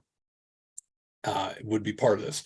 The initial grant request was around $600,000. One of the things that was on there also was Washington Street, but I don't think we should do Washington Street now, given the fact that the bridge is closed, and it will, Washington Street will be damaged heavily when the bridge is replaced. So I don't want to spend the paving money now to do that section between Noble Street and the bridge when we know it's going to get torn up. But one of the things that the grant also that Senator Costa asked that we fund through this grant is some improvements at the pollinator garden, and this would come out of the grant. There's no out of pocket cash by the borough. And originally he had told me, Senator Costa had told me about 6 weeks ago that he could commit $250,000 to the Woodstock Avenue, Woodstock, Roslyn, Noble Street paving. He was able to move that up to $600,000. So I think that, part of the money is earmarked for that. I don't see us spending a whole lot over there. He asked that we put some benches in there, maybe pay for the trees that were supposed to go in there. But basically by doing that, he gave us an extra over $300,000 for the paving, plus a little bit extra money to do the pollinator garden to finish that off. sounds like a pretty good deal to me. That, you know, we got, like I said, we went from $250,000 to $600,000 in grant funds through Senator Costa's efforts. Ms. Alfonso Wells. Yeah, so I mean, I think that's fantastic to get all of this great money. Who doesn't want free money? Do notice that the areas that the money is for are those areas that have, you know, kind of environmental justice stuff going on, and areas that definitely need to be built up. My only issue, of course, is we've been looking at some other places. I just don't understand why, when we have a couple of projects that are outstanding on the other side of the train tracks, that money couldn't go towards that. I thought the pollinator garden was supposed to be, you know, paid for and nothing else, you know, from us. And I understand this isn't coming from our pockets. I want to be clear, but there were a couple of other projects, including the parklet that the Eagle Scout wants to work on, and a couple other places that needed some work too. So that is just my question. I just don't know why the money in places that really need it, it's not going there. So that's my question. Of course, everybody wants free money, but my point was there was definitely some areas that we had discussed several times, including the parklet that the Eagle Scout wants to build on, because we didn't have we were discussing how much it costs to do that, and we didn't have the money, and we were determining that. And that to me is very frustrating that, you know, we've talked about it over and over and over again, can't find money for that. And yet, you know, it's frustrating. Yeah, and Ms. Alfonso Wells, I mean, I understand that. And, you know, part of the difficulty in these grant cycles is that, I mean, it's been probably not a full year, but it's been a while since Mr. Batchey applied for the grant, because the grant and the application process was for handicap accessibility, paving, those types of things out in that Woodstock kind of corridor there. So I agree that I would like to see some of these other projects done. I mean, I know some of the, you know, one of the other projects we talked about was, what is it? Schley Avenue. You know, that's still pending to the sewer project there. So I know there are irons in the fire in some of these other locations as well. This is the grant that was applied for almost a year ago. Yeah, and of course, the grant when we applied for was not attached to the pollinator garden. And some of these other areas look really gross, right? They look really gross. And once again, and I'm not arguing with you, Chris, and I'm not trying to say that, you know, I'm just pointing out that it is very frustrating when you have, you know, areas that look really, really bad. And we have over and over and over again said that we want to fix these, and we don't have any money to do it. And then here comes money that is not attached to the pollinator garden, but it's going to go over there when we have several spots that we're trying to clean up and have no money. I'm just confounded. That's all. I understand your frustration. Mr. Miser, do you want to chime in? Yeah, and just to kind of piggyback on that, and I think it was clear, and Miss Alfonso Wells, correct me if I'm wrong, I don't think Miss Alfonso Wells had any issue with the funding for the handicap ramps or any of the things that the grant was originally earmarked for. I think it was this new condition that some of the money would go to the pollinator garden. And I would echo, you know, it was my understanding when I voted in favor for that garden that everything was going to be handled. I specifically mentioned signage. I mentioned benches. We heard about the trees, the pawpaw trees that Miss Alfonso Wells loves.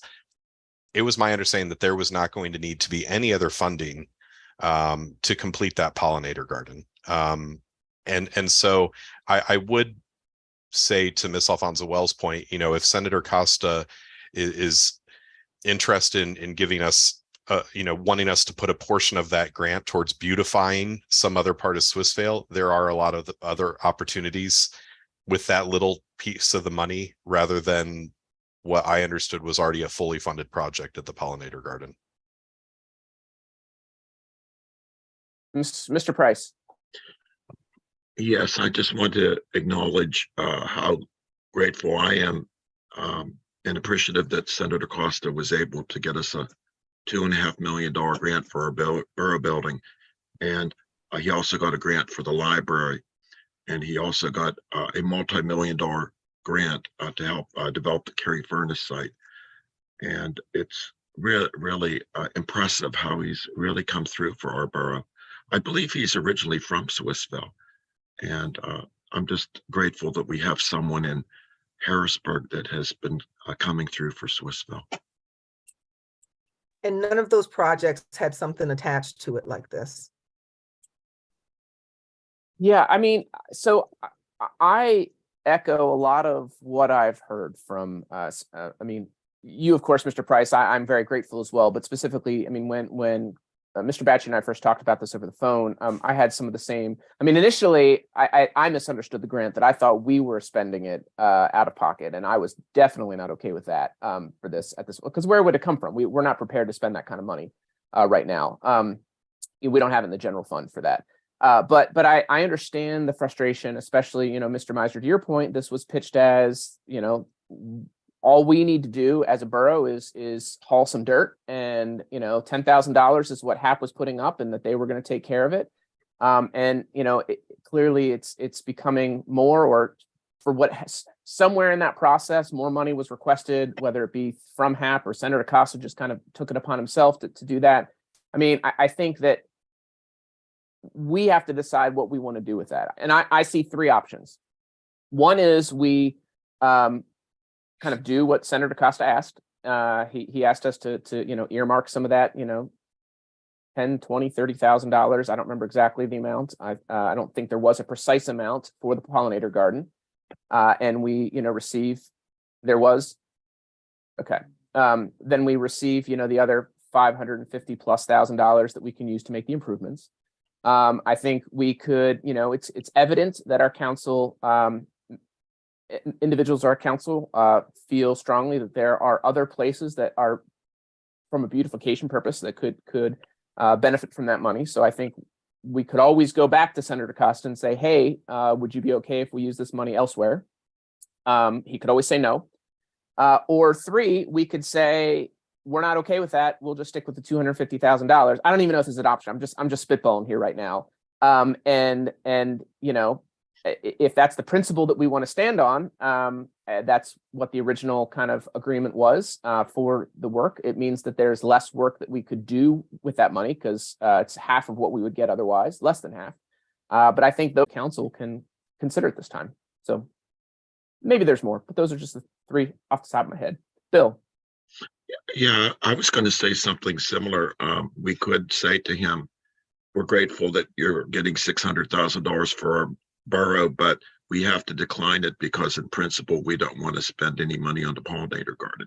That's also a possibility. Now, I don't agree with that proposal, but I'm saying, I don't know how we can, in good faith, accept the $600,000 and not follow through with what his wishes are when he's giving us this money. I'm not trying, and to be clear, I'm not trying to die on any anthill of saying, hey, I don't want any of your money, Mr. Costa, or the money that you got for us, because it's not his personal funds. But all I am pointing out, and I would ask, I'm just saying, why, and mind you, I like the pollinator garden, to be clear. It's not that I don't like it. But I am also involved in a project that's looking at all of the vacant areas. As Mr. Batchy knows, I'm looking at there is a university study that's going to be done here in our borough, yay. And it's looking at the vacant areas and the vacant lots and what to do with them and how to fund it. Like I said, I'm not going to die on an anthill and not have, or on this war hill or whatever it is, and not have the money. I just would like to point out to, Senator Costa, there are these other areas that we've been trying to beautify, and we would like to do that. But once again, I'm not trying to say like, oh, I just refuse to take your money. I'm just pointing something out. And I don't know what his reason was for doing it. And if he even knows that there were these other projects out there, I don't know. I would like to ask him and at least appeal and show him that there are these other places. That's my only point. And I'm not trying to be, contrary at all. I'm just pointing that out because I see a lot of things when I'm walking through the neighborhood that, I would like to walk through a beautified neighborhood too. Just like I'm sure our residents would like to walk through a beautified neighborhood, which is why our Eagle Scout is trying to beautify the neighborhood, because he sees the need, and that's what I'm pointing out. So I just want to be clear about that. I'm not saying, oh, we can't take the money. I'm just saying, can we at least say, hey, can you see some of these other spots? What is the point behind this? Was that just the one that he had heard of the most and decided to put it there? I want to be clear, because I don't want any of you thinking that, oh, she's just wants to, be in contrast. I'm not. I like the projects. I like what's going on. I'm just trying to make sure that there's an equitable distribution of money, because as you can see, the areas that are being taken care of with that grant money are all areas that clearly need to be beautified a lot. And so if it could even go to the areas where the money is going to primarily to help beautify those spots, I would be very appreciative. And I'm appreciative of the money regardless. I'm just pointing that out, because that's what my job is as a council person. So, Ms. Alfonso-Wells, I just want to repeat what I heard just to make sure I'm understanding that, in your initial comment was not necessarily saying we shouldn't accept the money or we shouldn't accept the conditions. It was merely vocalizing your dissatisfaction with the way in which it was, not so even the way it was presented, but the areas that it focuses on, as opposed to other areas that you think could have been more pressing. Is that a fair assessment of what I'm hearing? Not that you were voting against it in voice, but expressing that there's other needs as well. Or just expressing that the little extra chunk that's carved out, that relatively speaking, in comparison to all the other money that's going to the project, all I was pointing out is that there are other areas that need to be beautified. And I just wanted to see if there, can I ask him? Can we talk to him? But I have no objections to taking the money. I'll take the money and run. I'm just saying that I will point out that there's a little bit of weirdness to taking the money and to having a condition attached to it when none of the other money had a condition attached to it. We got the money for the borough building. There wasn't a thing, well, can you put a planter over here for us to have it? And I like Mr. Costa a lot. And I'll talk to Mr. Costa to his face, because I'm not I'm not fighting with anybody. I'm just very passionate about trying to make sure that the raggedy areas of our neighborhood get a little less raggedy. Because that's what makes a strong neighborhood, when we all take care of not just one spot, but try to at least take care of some of the other spots. And clearly, I am not objecting to the money. I just don't know why it is this tiny little, it's like, why is there this condition? And why to that specific place, when we clearly, through all of our arguments, said that, there's nothing extra we need to do that's going to be self-sustaining, and that there are other areas that need it. That's my only point. So to be clear, I'm not saying give the money back, and I'm not saying don't take it. I'm pointing this out very clearly so that people understand, where did this condition come from? And maybe he can say, hey, oh no, I just thought that was the only project that was going on, and I didn't know there were these other projects going on. Great. Well, thank you for that clarification. Mr. McTiernan. Yes, you ordinarily wouldn't engage in this conversation, but I did have a brief conversation with Senator Costa as he was pushing very hard in Harrisburg to get this additional money. And we were speaking mostly about the Washington Street Bridge and his efforts and PennDOT's efforts to get some movement from the railroad, which I know is going to be discussed by council at some point. But, I would just say on behalf of Senator Costa, he's a very knowledgeable and sophisticated public official.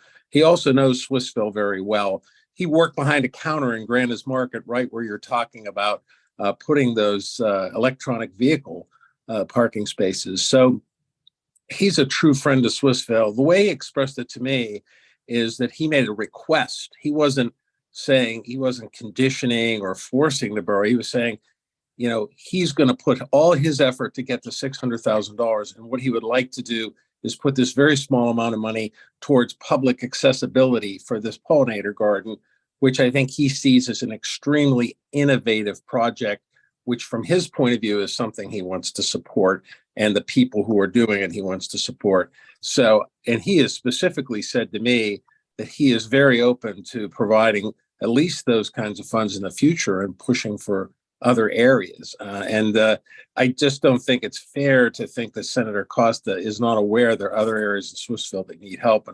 And again, as I say, I apologize to council for even getting involved, but I did have that conversation with the senator.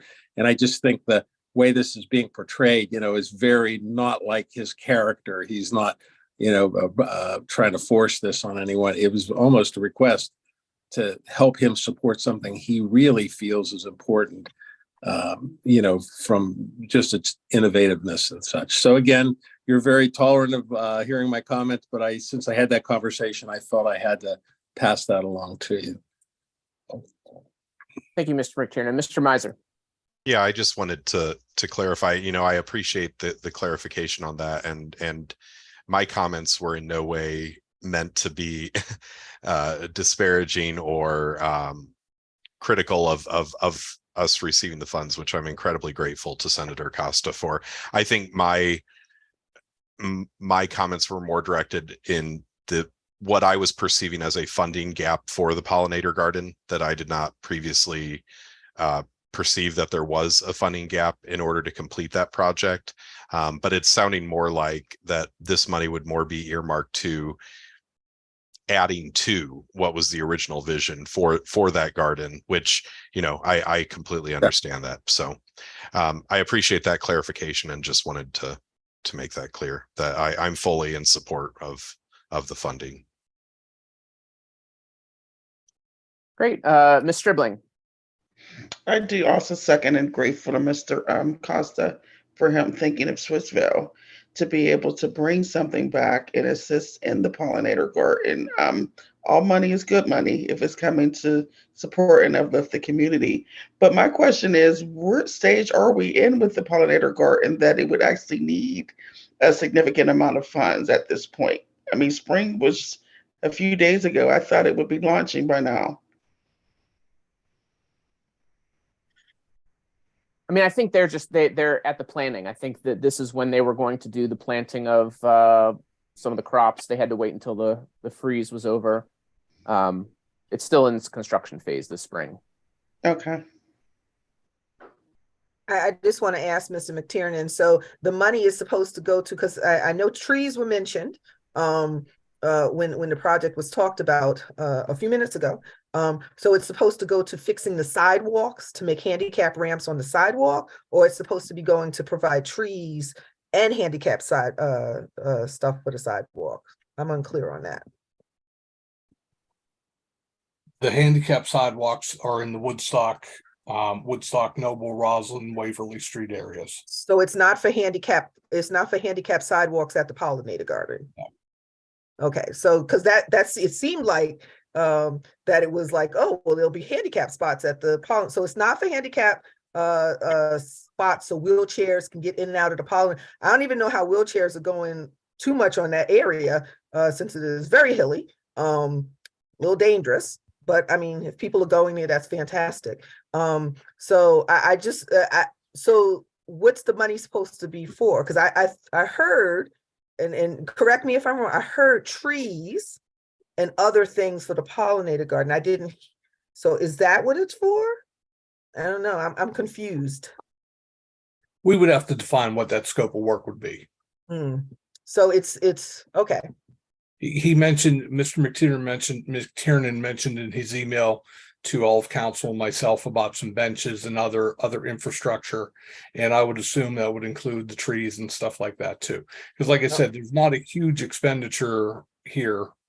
I don't think it's a huge expenditure. And but I thought that the benches and stuff were going to be provided by HAP. I thought that's what they said, that they were doing trees and they were going to do some benches and they were doing other stuff. And I thought that was what HAP was doing. I didn't think I got that wrong. I know I'm not crazy. And I haven't misplaced my keys in the freezer in a long time. So I think I'm straight. I'm just, and once again, I will point out so that no one sits up here and thinks that I appreciate the money. I love money. Give me some free money. I'll take it in a minute and I won't complain. I'm just pointing out that I just want to know why that, and apparently he just wants to help out Swissvale, which is fantastic. And so can we have a conversation? I just want to, I don't want anyone to think that I'm being contrarian, because I'm not. I just want to know, because that was supposedly a fully funded project. And so we also, once again, have other projects. Mr. Price. Handicap accessibility is really an interesting idea for the pollinator garden. We could maybe spend 30,000-40,000 putting in some sort of ramps and sidewalks so that people that are disabled can use the garden. And that would be something that would be outside of what HAP is doing. You know, let HAP buy the trees and plant the flowers. But I really like the idea of using some of this money for handicap accessibility. I mean, I think in this, we have to, as Mr. Batchy said, there's like a scope of work that we have to figure out. And I think we can have some of these conversations with HAP and figure, you know, as others had said, my understanding was that this was going to be fully funded, that, you know, benches and trees being a part of the original plan. We just need to connect with HAP and kind of see what this is needed for, whether it is Or something. with Senator Costa. Or with Senator Costa as well. Yeah. Mm-hmm. So, yes, Ms. Scales. Hi there. Thank you guys so much for your patience this evening. But I join your areas of just a bit. I'm a bit confused.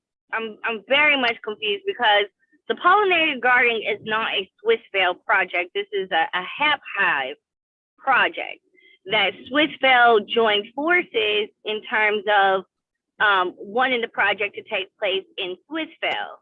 But we were assured, and it's actually in that contract that we went through all together, and we went through in the public meeting, where the contract is saying that all of the expenditures associated with the pollinator garden is not even an expense for the borough of Swissvale.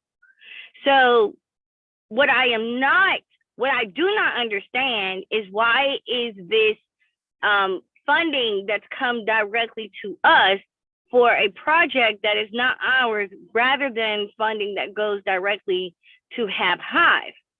And they can use that funding, you know, how they ever need to cover the cost associated with the pollinator garden.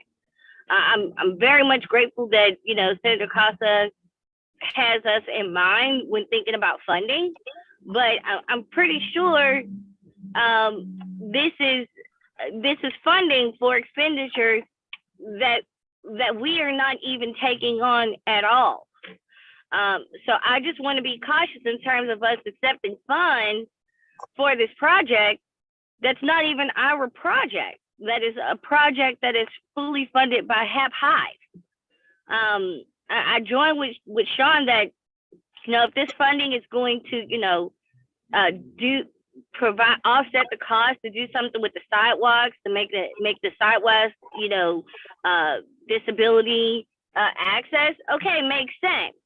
But if this funding is to go towards trees, benches, or anything associated with, you know, the cost for this project to exist, I don't understand why is that funding coming directly to us, and this is not our project.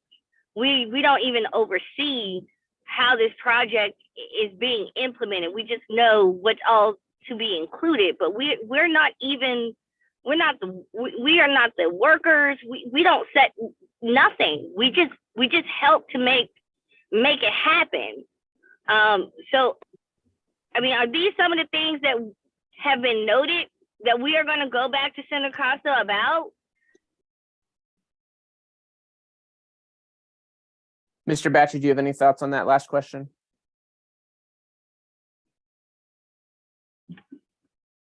We can go back to Senator Costa and ask him what his thoughts were. But this local share account funds, I believe, was only for municipalities and municipal authorities, and it can be used for projects by the borough. So I don't think like HAP Hive was an eligible grantee. So that's probably why it wasn't given directly to them.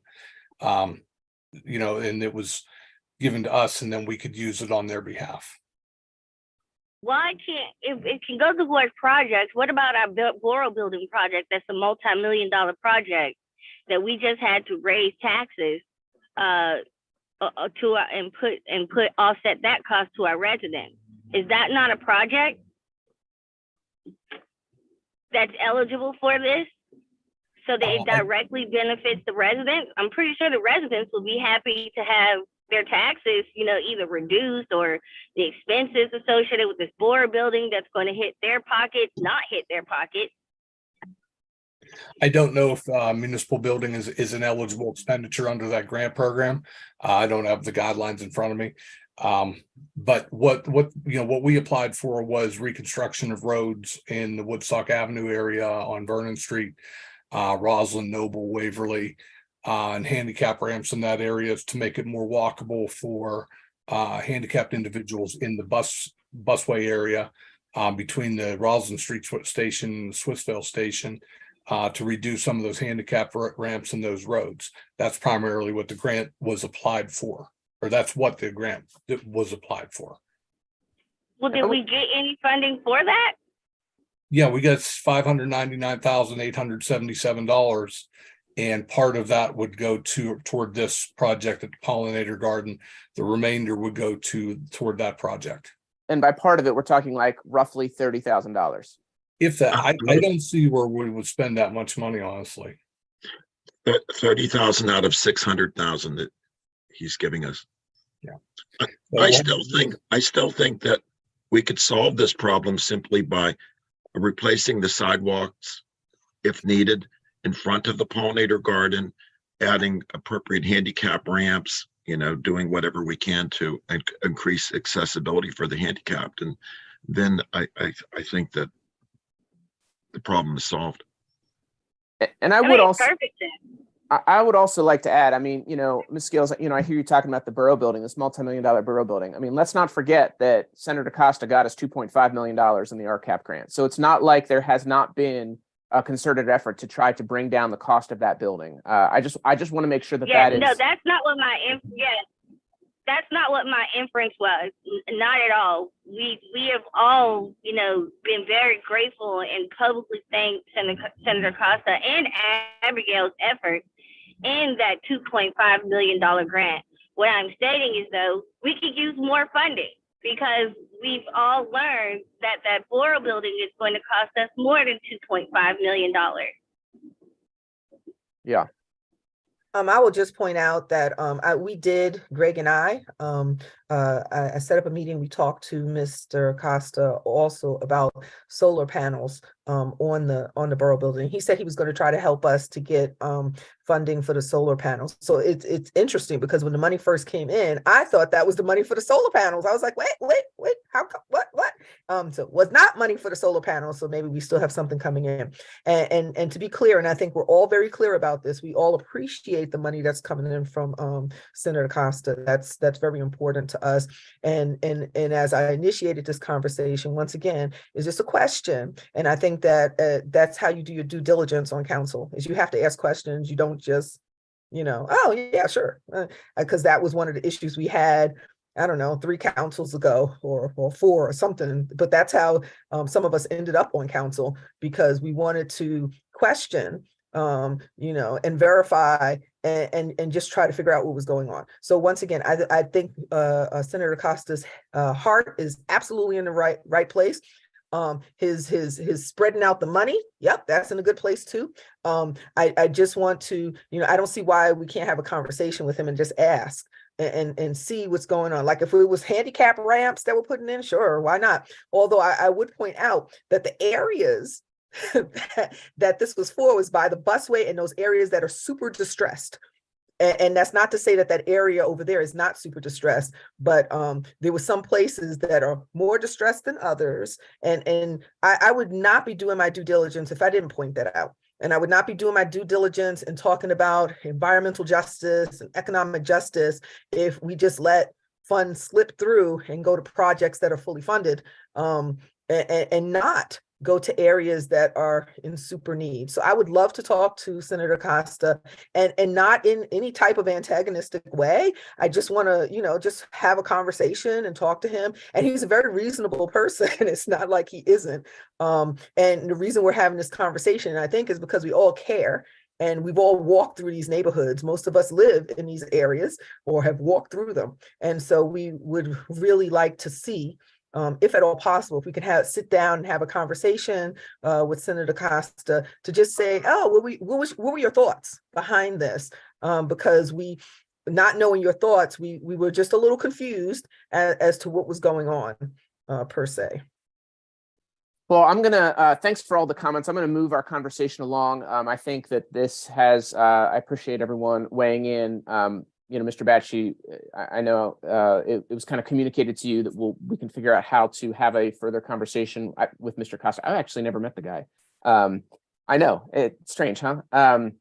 Anyway, to just inquire, get some clarity on this, but what I heard was a unanimous, we are grateful for the money, but just some confusion as to kind of how, why certain parts was earmarked for this, and just getting a little bit of clarity of what his thoughts were and intentions were on that. So thank you everyone for your contributions to that. Let's move on to item E of the agenda, which is discuss a proposed Eagle Scout project at the Church Street Parklet. I know this went out, I sent it out last week or 2 weeks ago to council with the Eagle Scouts proposal and just a little snapshot of kind of a potential design. I know Mr. Batchey resent it with the agenda. I think this is a great first step in actually gaining some momentum on that parklet. Yeah, I mean, Eagle Scout wants to put in a paver trail just for the public to kind of understand, using some of our cobblestones, our Belgian block kind of as like the border, and some of the bricks from the street as the actual pavers themselves. I think that's kind of neat that walkway would potentially be stones, bricks that were from our Swissvale streets. Mr. Batch and I have talked about getting some assistance. I mean, this is an Eagle Scout project, so the scout and his family, friends, supporters are going to be doing the bulk of the work, but to have DPW do a little bit of help with, perhaps staging, palleting some of these blocks and bricks, carting them up, maybe doing a little bit of the digging with one of our heavy equipments to kind of dig that trough, but the actual laying and manual labor will be done by the scout and his team. So, Mr. Miser. Yeah, I think this is great. We were just talking about any sort of beautification or improving our areas, and this goes towards a spot that has been talked about quite a bit. My only question is, we've obviously heard and seen some quotes for additional work that would be done at that site with lighting and other things like that. If this path were to be built and then we would want to move forward with the lighting and the benches and everything else, would we have to undo any of this work, or could this be all a part of that larger vision / project for the Church Street Parklet? I don't think it would have to necessarily redo anything. One of the things Mr. Ansel and I were discussing is maybe have someone come in, whether a landscape architect or someone like that, and just do like a better drawing, for the improvements there. We have, down at Memorial Park, we've been applying for funding, but before we actually do anything down there, we need to, do a design, to optimize the fields, the best way, and optimize the use of that space on the fields, if we're going to get money for new fencing, backstop, stuff like that. And one of the things Mr. Ansel and I were talking about was, have someone come in and just give us, nothing, we're not doing some $100,000 study. I'm talking a $5,000 overview, and just look at the best way to lay out the fields and lay out this parklet. And put something on paper, and with what the Boy Scout shows, and then for the lighting, landscaping, benches, dogway stations, any other features that council, Sedco, Rotary, all the stakeholders in this project want to see. So one of the things we talked about, and this was talked about several years ago, was like putting like bollard type lighting in, that's like 4 feet high, that has lights on the top of it. And you could do that on one side of the path, and depending where Duquesne Light would do the power drop from, that would dictate which side of the path it would be on. But it wouldn't have to upset the Eagle Scouts work. We have them available to do it this summer, and we could I know where I'd like to see the power come in from which would be on Church Street, and then that would put the lighting on the high side. But yeah, we would do our best not to disturb his work, and I think we would certainly accommodate that, not to do that. I don't want to do anything that would waste his efforts. So you're saying that the survey would be, sorry, Josh, I just wanted to have a question about the survey that, and I'll shut up after that. Well, waiting my turn after you, because I didn't wait. I just wanted to ask about the survey before I forget and put my keys in the freezer. So my question about the survey that you were talking about, the survey would primarily be for Memorial Park, but we'd have a tail end of it on that parklet, or we're spending $5,000 to get that surveyed for just the parklet? Not a survey, just an overall design, and it would be for both. And I just threw a number out there. That 5,000 is not etched in stone, but it would be for both locations, Church Street and Memorial. And I'd say Church Street would be on the front end, as opposed, because the Memorial would be a little bit more of the work and the long-term work, whereas this parklet we want to get moving on. Yeah, and we don't have funding for Memorial right now, so it would be something that may help us get funding, but we don't have it in place, so there's no, so that would be the lower priority. Mrs. Alfonso Wells, did you have something else that you wanted to? I think Josh wanted to speak, so I wanted to wait for him. Oh no, I was just going to say thank you, Mr. Bacci, for the clarification. I just, didn't want to see all this work done and then us have to dig it up and lay down a different path or whatnot. So yeah, I think this is a great project, and very thankful to the Scouts for being willing to do that work for our borough. Yeah, so I think that one of my bigger questions was just looking at and as you said, it's definitely worth it to try to see where exactly this path is going, because SEDCO had already had a plan for a path. And I know that and I'm not 100% sure. I'm not an engineer, don't claim to be, and don't want to be. I enjoy my social classification as a social scientist, but with that, wasn't that stuff filled in with bricks and stuff? Because I know it would be a particularly hard place to dig. And I've dug I mean, even if you try to put a political sign up over there, you're hitting some type of rock or concrete or something. It doesn't even go in. So I'm just wondering how much work has to be done on there if you're trying to put in these bricks and the grading that has to be done. It's a question. I'm not against my young neighbor who has sold me popcorn on many a year. I'm not against him getting his Eagle Scout badge and continuing on. I just have these questions about that particular spot and how much hard backbreaking work it would entail, and maybe the equipment that would have to be used to dig in there. Because I know there was like a basement over there that was filled in. Yeah, we have a skid steer that we borrowed from someone, little front end loader that we can use to dig it out for them. And then the Boy Scouts would go ahead and put the base material in and put the stones in. The mayor's also told me that the Boy Scout is working with an architect that would help him establish the grade of the sidewalk at each end, because there's a grade difference, to help him get it to how it needs to be laid out. So there is a professional architect working with him on this project to guide him. But we have the equipment. The borough has a small machine that we can use to dig that out. Half of it's dug out anyway, just from the people walking through there. So, it won't be difficult for us to dig it out to assist him to do that. Great. Mr. Price. You're muted right now, Mr. Price. Sorry about that.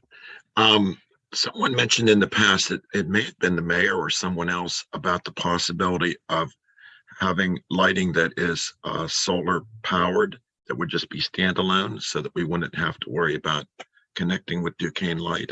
Is that realistic? Is that a possibility? Yeah, I mean, we'd have to look further into it to see. You don't want anything that's very obtrusive, into the, where the solar panels are bigger than the lights. But if you can get ones that, the cap of the light is the solar panel and it's enough light to light, we could do something like that. So then there's no power drop required. But I don't know what, we'd have to do a little more research on that to see if they're enough power. But the one thing you just have to understand is in December, you may have days where there's no lights in the park because, like, if you look at the speed minders on South Braddock Avenue, a couple times in the last couple months, there's been the low battery light has been on them and they haven't been working because it was so dreary for a few days that there wasn't enough sunlight to keep them powered. That area also has, I think there are lights on the side of the building. And there's street lights right there on so that helps with visibility, I would say.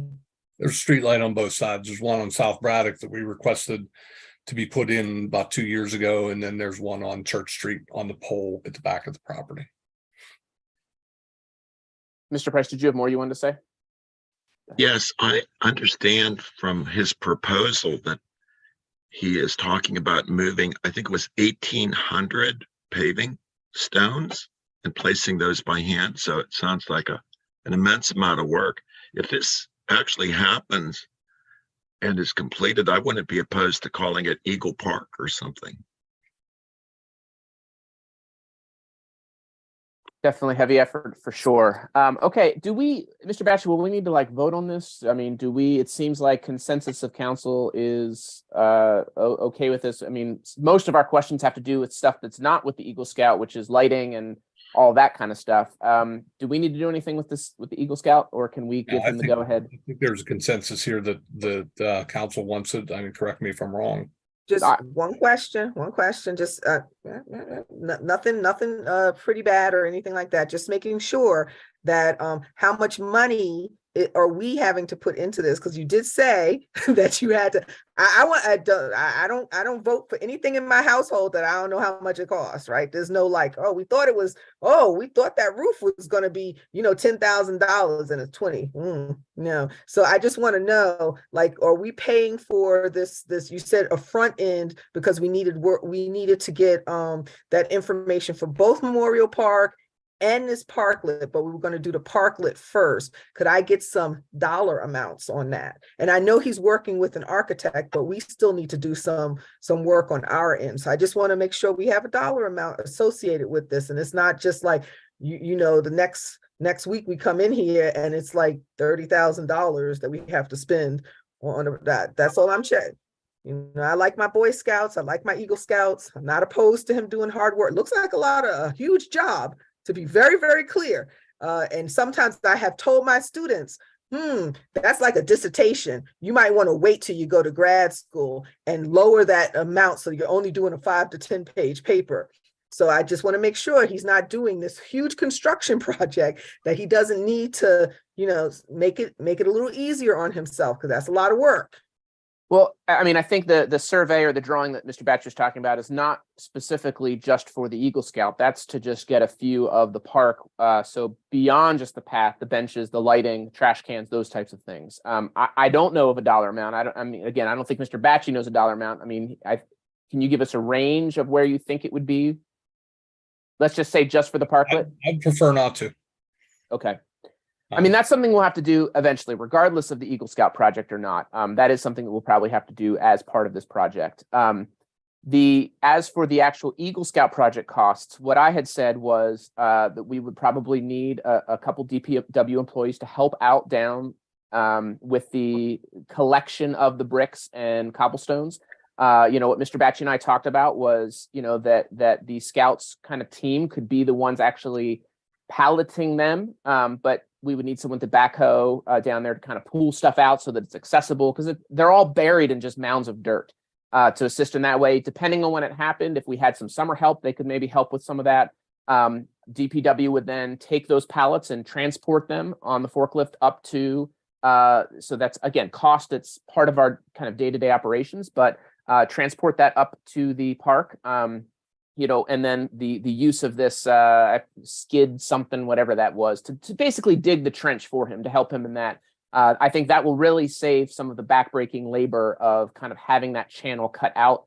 again, it's something, it's equipment that we have on hand. It would take, Mr. Batchy said like 2 passes for us to do that. So those are the kind of what we're trying to commit DPW to, which is just to kind of help get this stuff set up so that he has the supplies to do, but the responsibility of the labor is on the scout and his team.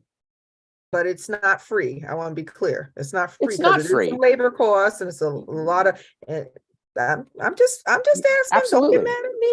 I'm not mad at you. No, it's not. That's what I'm mad. Saying, if I wouldn't be doing my due diligence if I didn't ask these questions. Like I said, I support the project. I just want to make sure, once again, as everybody said, we don't want to have to tear it back up, and we want to make sure that it is a stable project. That's what I want. Any other questions about this? All right, that wraps up our agenda. Let's move on to item 6, departmental reports. We'll start with the police report. Chief Watson. Good evening, everyone.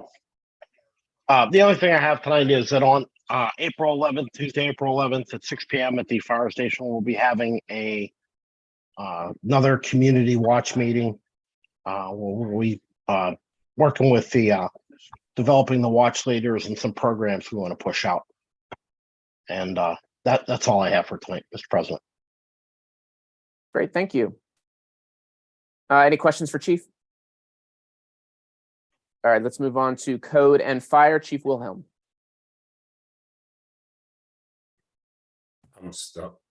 I'm sorry. My computer's reacting slowly. I don't have anything to report other than I am working with Mr. Batchy. We'll be reaching out to the fire committee to do some interviews for a couple part-time firefighters and a potential fire marshal, as I had indicated last month. We've received some applications, and Mr. Batchy and I have been going through those, and we'll work on that. Hopefully we'll have something for the next month to report on that. Thank you. Great, thanks. Any questions for Chief Wilhelm? All right, let's keep going. Public Works, Jordan D'Ambrosio. Just a few things. Dan Fields, he's one of our more experienced guys. He's been taking classes at CCAC for the last couple of months for the CDL training. And a couple weeks ago, he took his test and he did pass. So he's the first guy to get through the program. The new $100 fine signs for the handicap spots have all been installed. We had roughly over 200. I thought the guys did a pretty good job getting them up relatively quickly. And street sweeping will be starting April 3rd. And lastly, community cleanup day will be April 22nd. That's all I got. Great, thank you, Mr. D'Ambrosio. And just to clarify, the street sweeping, it's customary that for the first 2 weeks we give out warnings as opposed to actual tickets. Mr. Wilhelm, I don't know if you can confirm that, since it's usually code that takes care of that. That's correct. Yeah, we usually give out courtesy warnings in the beginning before we start issuing the tags. Okay, great, thank you. Ms. Scales. Sorry, all these buttons. Jordan, is there any kind of way we can do, and I don't know what's the appropriate term here, like an audit or so, to see if all active disabled parking spaces have a fresh coat of paint, have the new disabled parking sign and the fine? And can someone turn off their mic? There's that sound. Everybody, we have like 3 or 4 people with their stuff on. Someone mute yourself. The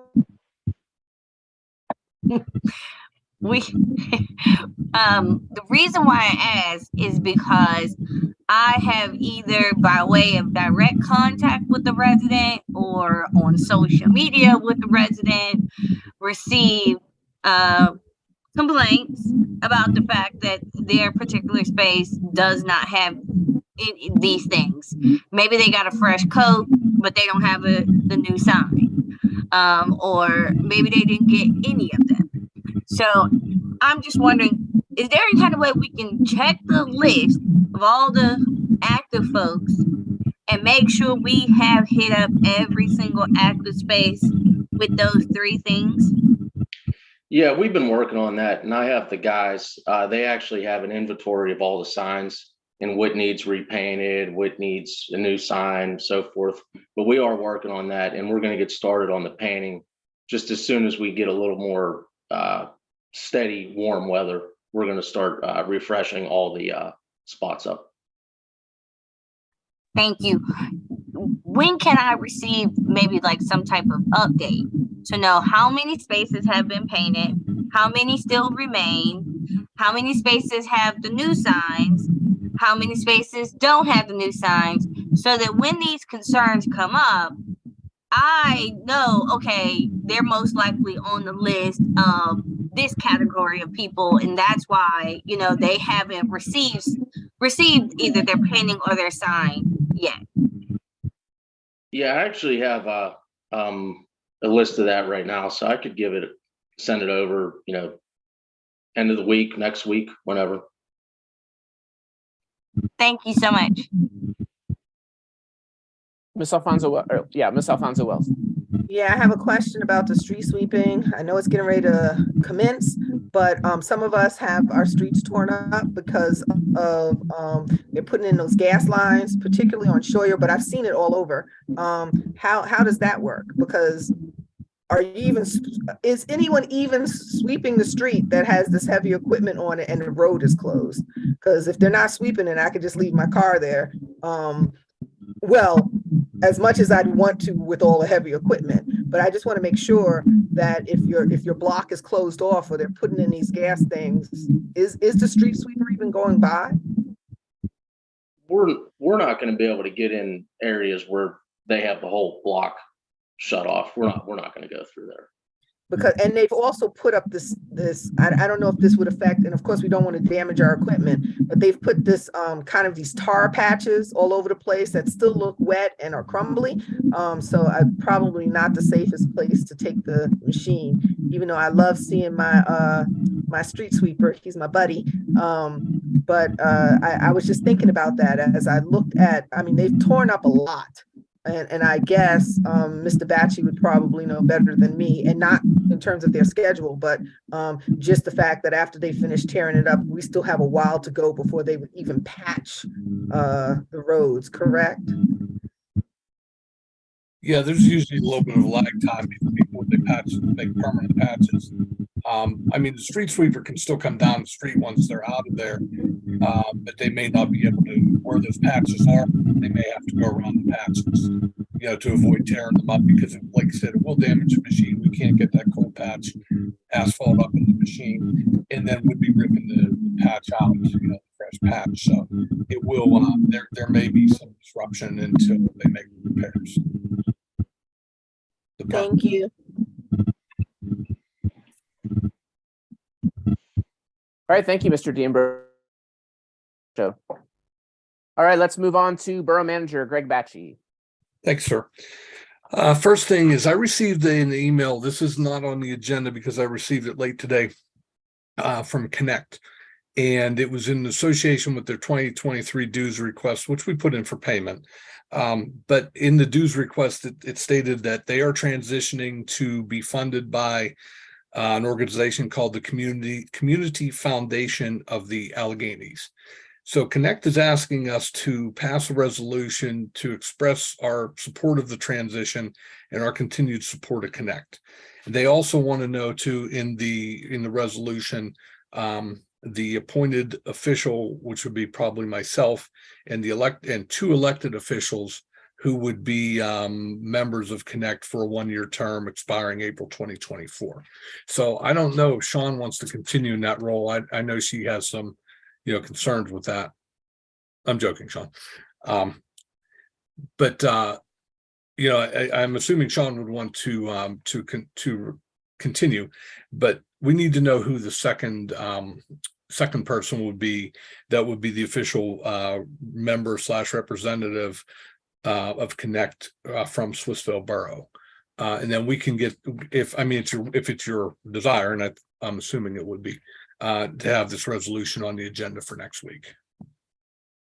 I would love to have to say at some point, I'm sorry, I couldn't do it. They voted me out of the position of Connect. So I can't go to 3 meetings that I have a week at least. But I think part of that is yeah, they're trying to get maybe an official person to come to some of these meetings. There are a lot of like borough managers and different folks that go to these things. Of course, once again, it is always open for more than just one person. We've always had the space open. I think maybe they were just spelling it out. And in addition, the thing that they were talking about is they are leaving the University of Pittsburgh, who has been their home. So it's more of a it's a technicality. So they're going into a different home, which means that a lot of, I mean, basically what it means is that the people who are going to be paying their paychecks is going to be different. And that's why they have to make the change. It's literally a technicality more so than anything else. So everything will literally remain the same, except that they'll probably have a little bit more money to contribute to the different things that they do. And sure, if you want to elect me to continue on, I am vice chair of Connect. You don't have to do that. If anybody else wants to step up, I am more than happy to step aside for you. Oh, good, Josh. Wait. Yes. No, I just wanted to say, I know that currently I'm listed like as the secondary person for Connect, and I, to be clear, I'm really interested in the work that Connect's doing, and I would love to be more involved in it. But unfortunately, as Ms. Alfonso Wells knows, the majority of the meetings are dead center of the workday. Now, a lot of them are in person, and it's very difficult with my current schedule for me to attend those types of meetings. And so I still would like to be involved with Connect, specifically around their communication and technology side of things. But I don't know if it would be more wise to have the second elected official be somebody who has availability during the workday to possibly attend those meetings. Just wanted to put that out there if we're going to name somebody. And you can be, to be clear, you can, like, half the time as they've tried to transition into going in person, I have clearly told them I have a job that pays my bills, and I have an elected position that doesn't pay my bills, but does give me a little, I don't know, extra money so I can feel like the woman around town. Never. So I cannot go to a meeting downtown in the middle of the day because you want to meet in person. So you don't have to go to those. I've made it clear that I'm not. So you can either have something that's at an hour and a place where I can make it, or we just won't be there. And that's fine, because I think that that's how you learn.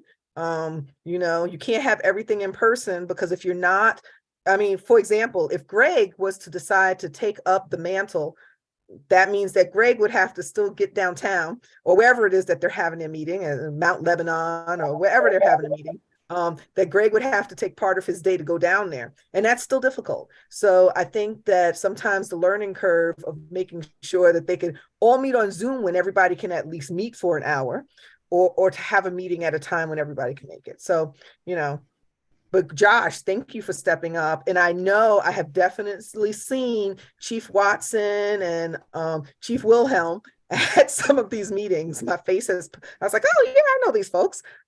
So our officials have already been going to these meetings. Don't try to get out of it, Josh. I'm watching you. So is it going to be Sean and Josh for the next in the resolution? Looks like it. We can. I mean, I'm sure. Right. I'm sure we can always adjust this if need be down the line. But for the sake of this resolution and ending this really long meeting, let's keep it like that. Okay. Next thing is just a reminder. We did mention it a couple times already that our meeting has changed to April 3rd for our regular meeting in April. As Passover begins on April 5th, so we had moved it in our annual meeting schedule to April 3rd, so that will be April 3rd. We have numerous times requested people willing to serve on the Human Relations Commission. We are still seeking applicants. The deadline is the 31st. We hope to get some more applicants in before the 31st. And then the last thing is for any of the council members who are planning on attending the ALOM conference, the deadline is Friday. If you've changed your mind and you're not going to attend, the deadline is Friday for us to get a refund on your rooms and on your registration. So please let myself or Sarah know. And also, if you know, I mean, some of you signed up for the whole conference, some of you signed up for 1 or 2 days. If you're going to change your reservation to increase it or decrease it, please let us know by Friday. That's the last day to make changes without incurring a financial penalty. And Mr. Quinn, if you're interested in going to that conference, please let me know ASAP. Or if you want to call me tomorrow, I can explain to you what the conference is, and you know, let me know. You know, see if you're interested in attending. Awesome. I'll give you a call tomorrow. Okay, thanks. And that is all I have tonight. Great. And I would say if there are adjustments, deadline is Friday morning, because if you call it like Friday at 4 p.m., not going to be able to get it done at that point in time. All right. I just have 2 things. I'll be real quick. First is we will be meeting in executive session. So no, our meeting time evening is not over. It's for purpose of legal and personnel purposes. And the second thing I wanted to highlight is that today is the first day of Ramadan. For those that don't know, Ramadan is a month of fasting in the Muslim community. They fast from, not for the whole month straight, but that they fast from dawn to sunset. Ramadan, this fasting of Ramadan is one of the 5 pillars of Islam. And so I just want to wish a Ramadan Mubarak for the Muslims in our community. And that is my report. Ramadan Mubarak. Ramadan Mubarak. Mr. McTiernan, solicitor's report for you. Yes, just briefly, you mentioned the ALOM conference. Our firm will be present on the 5th floor on Friday the 14th, and many of the solicitors and attorneys in our firm you've worked with will be there. We would welcome to see you all. And my colleague Ashley Pachowski is on the program for Saturday afternoon, talking about blight and different ways of fighting blight. I know I mentioned Dan Collins' article in the last meeting, and I just wanted to mention Ashley. You've met her; she's come to some Swissvale meetings, and if you have a chance to hear, I think you'll enjoy her presentation. And then, other than that, I have a couple of personnel issues to report on in executive session, and that's all I have this evening. Great, Are you going to be there? Definitely, this year I will definitely. The last time, and this is the year I'm not going to be there, but the last time I missed you. You were the one I was trying to go see, Well, and I get to see all your colleagues. It's the first one I've missed in decades, but I will be there this year, God willing, and hope to see you. Sorry you're not going to be there, Professor, but we'll have a chance to chat, I'm sure, some other time. I hope so. Thank you. All right. Item 6, any other new business before we adjourn? Hearing none, I'd like to entertain a motion to adjourn. Motion to adjourn. Second. All in favor? Aye. Aye. Any Aye. opposed? All right, meeting is closed at 9:13 p.m. Council, if you can stick around for executive session. Sarah, if you can stop the live stream and let the good people of our community go about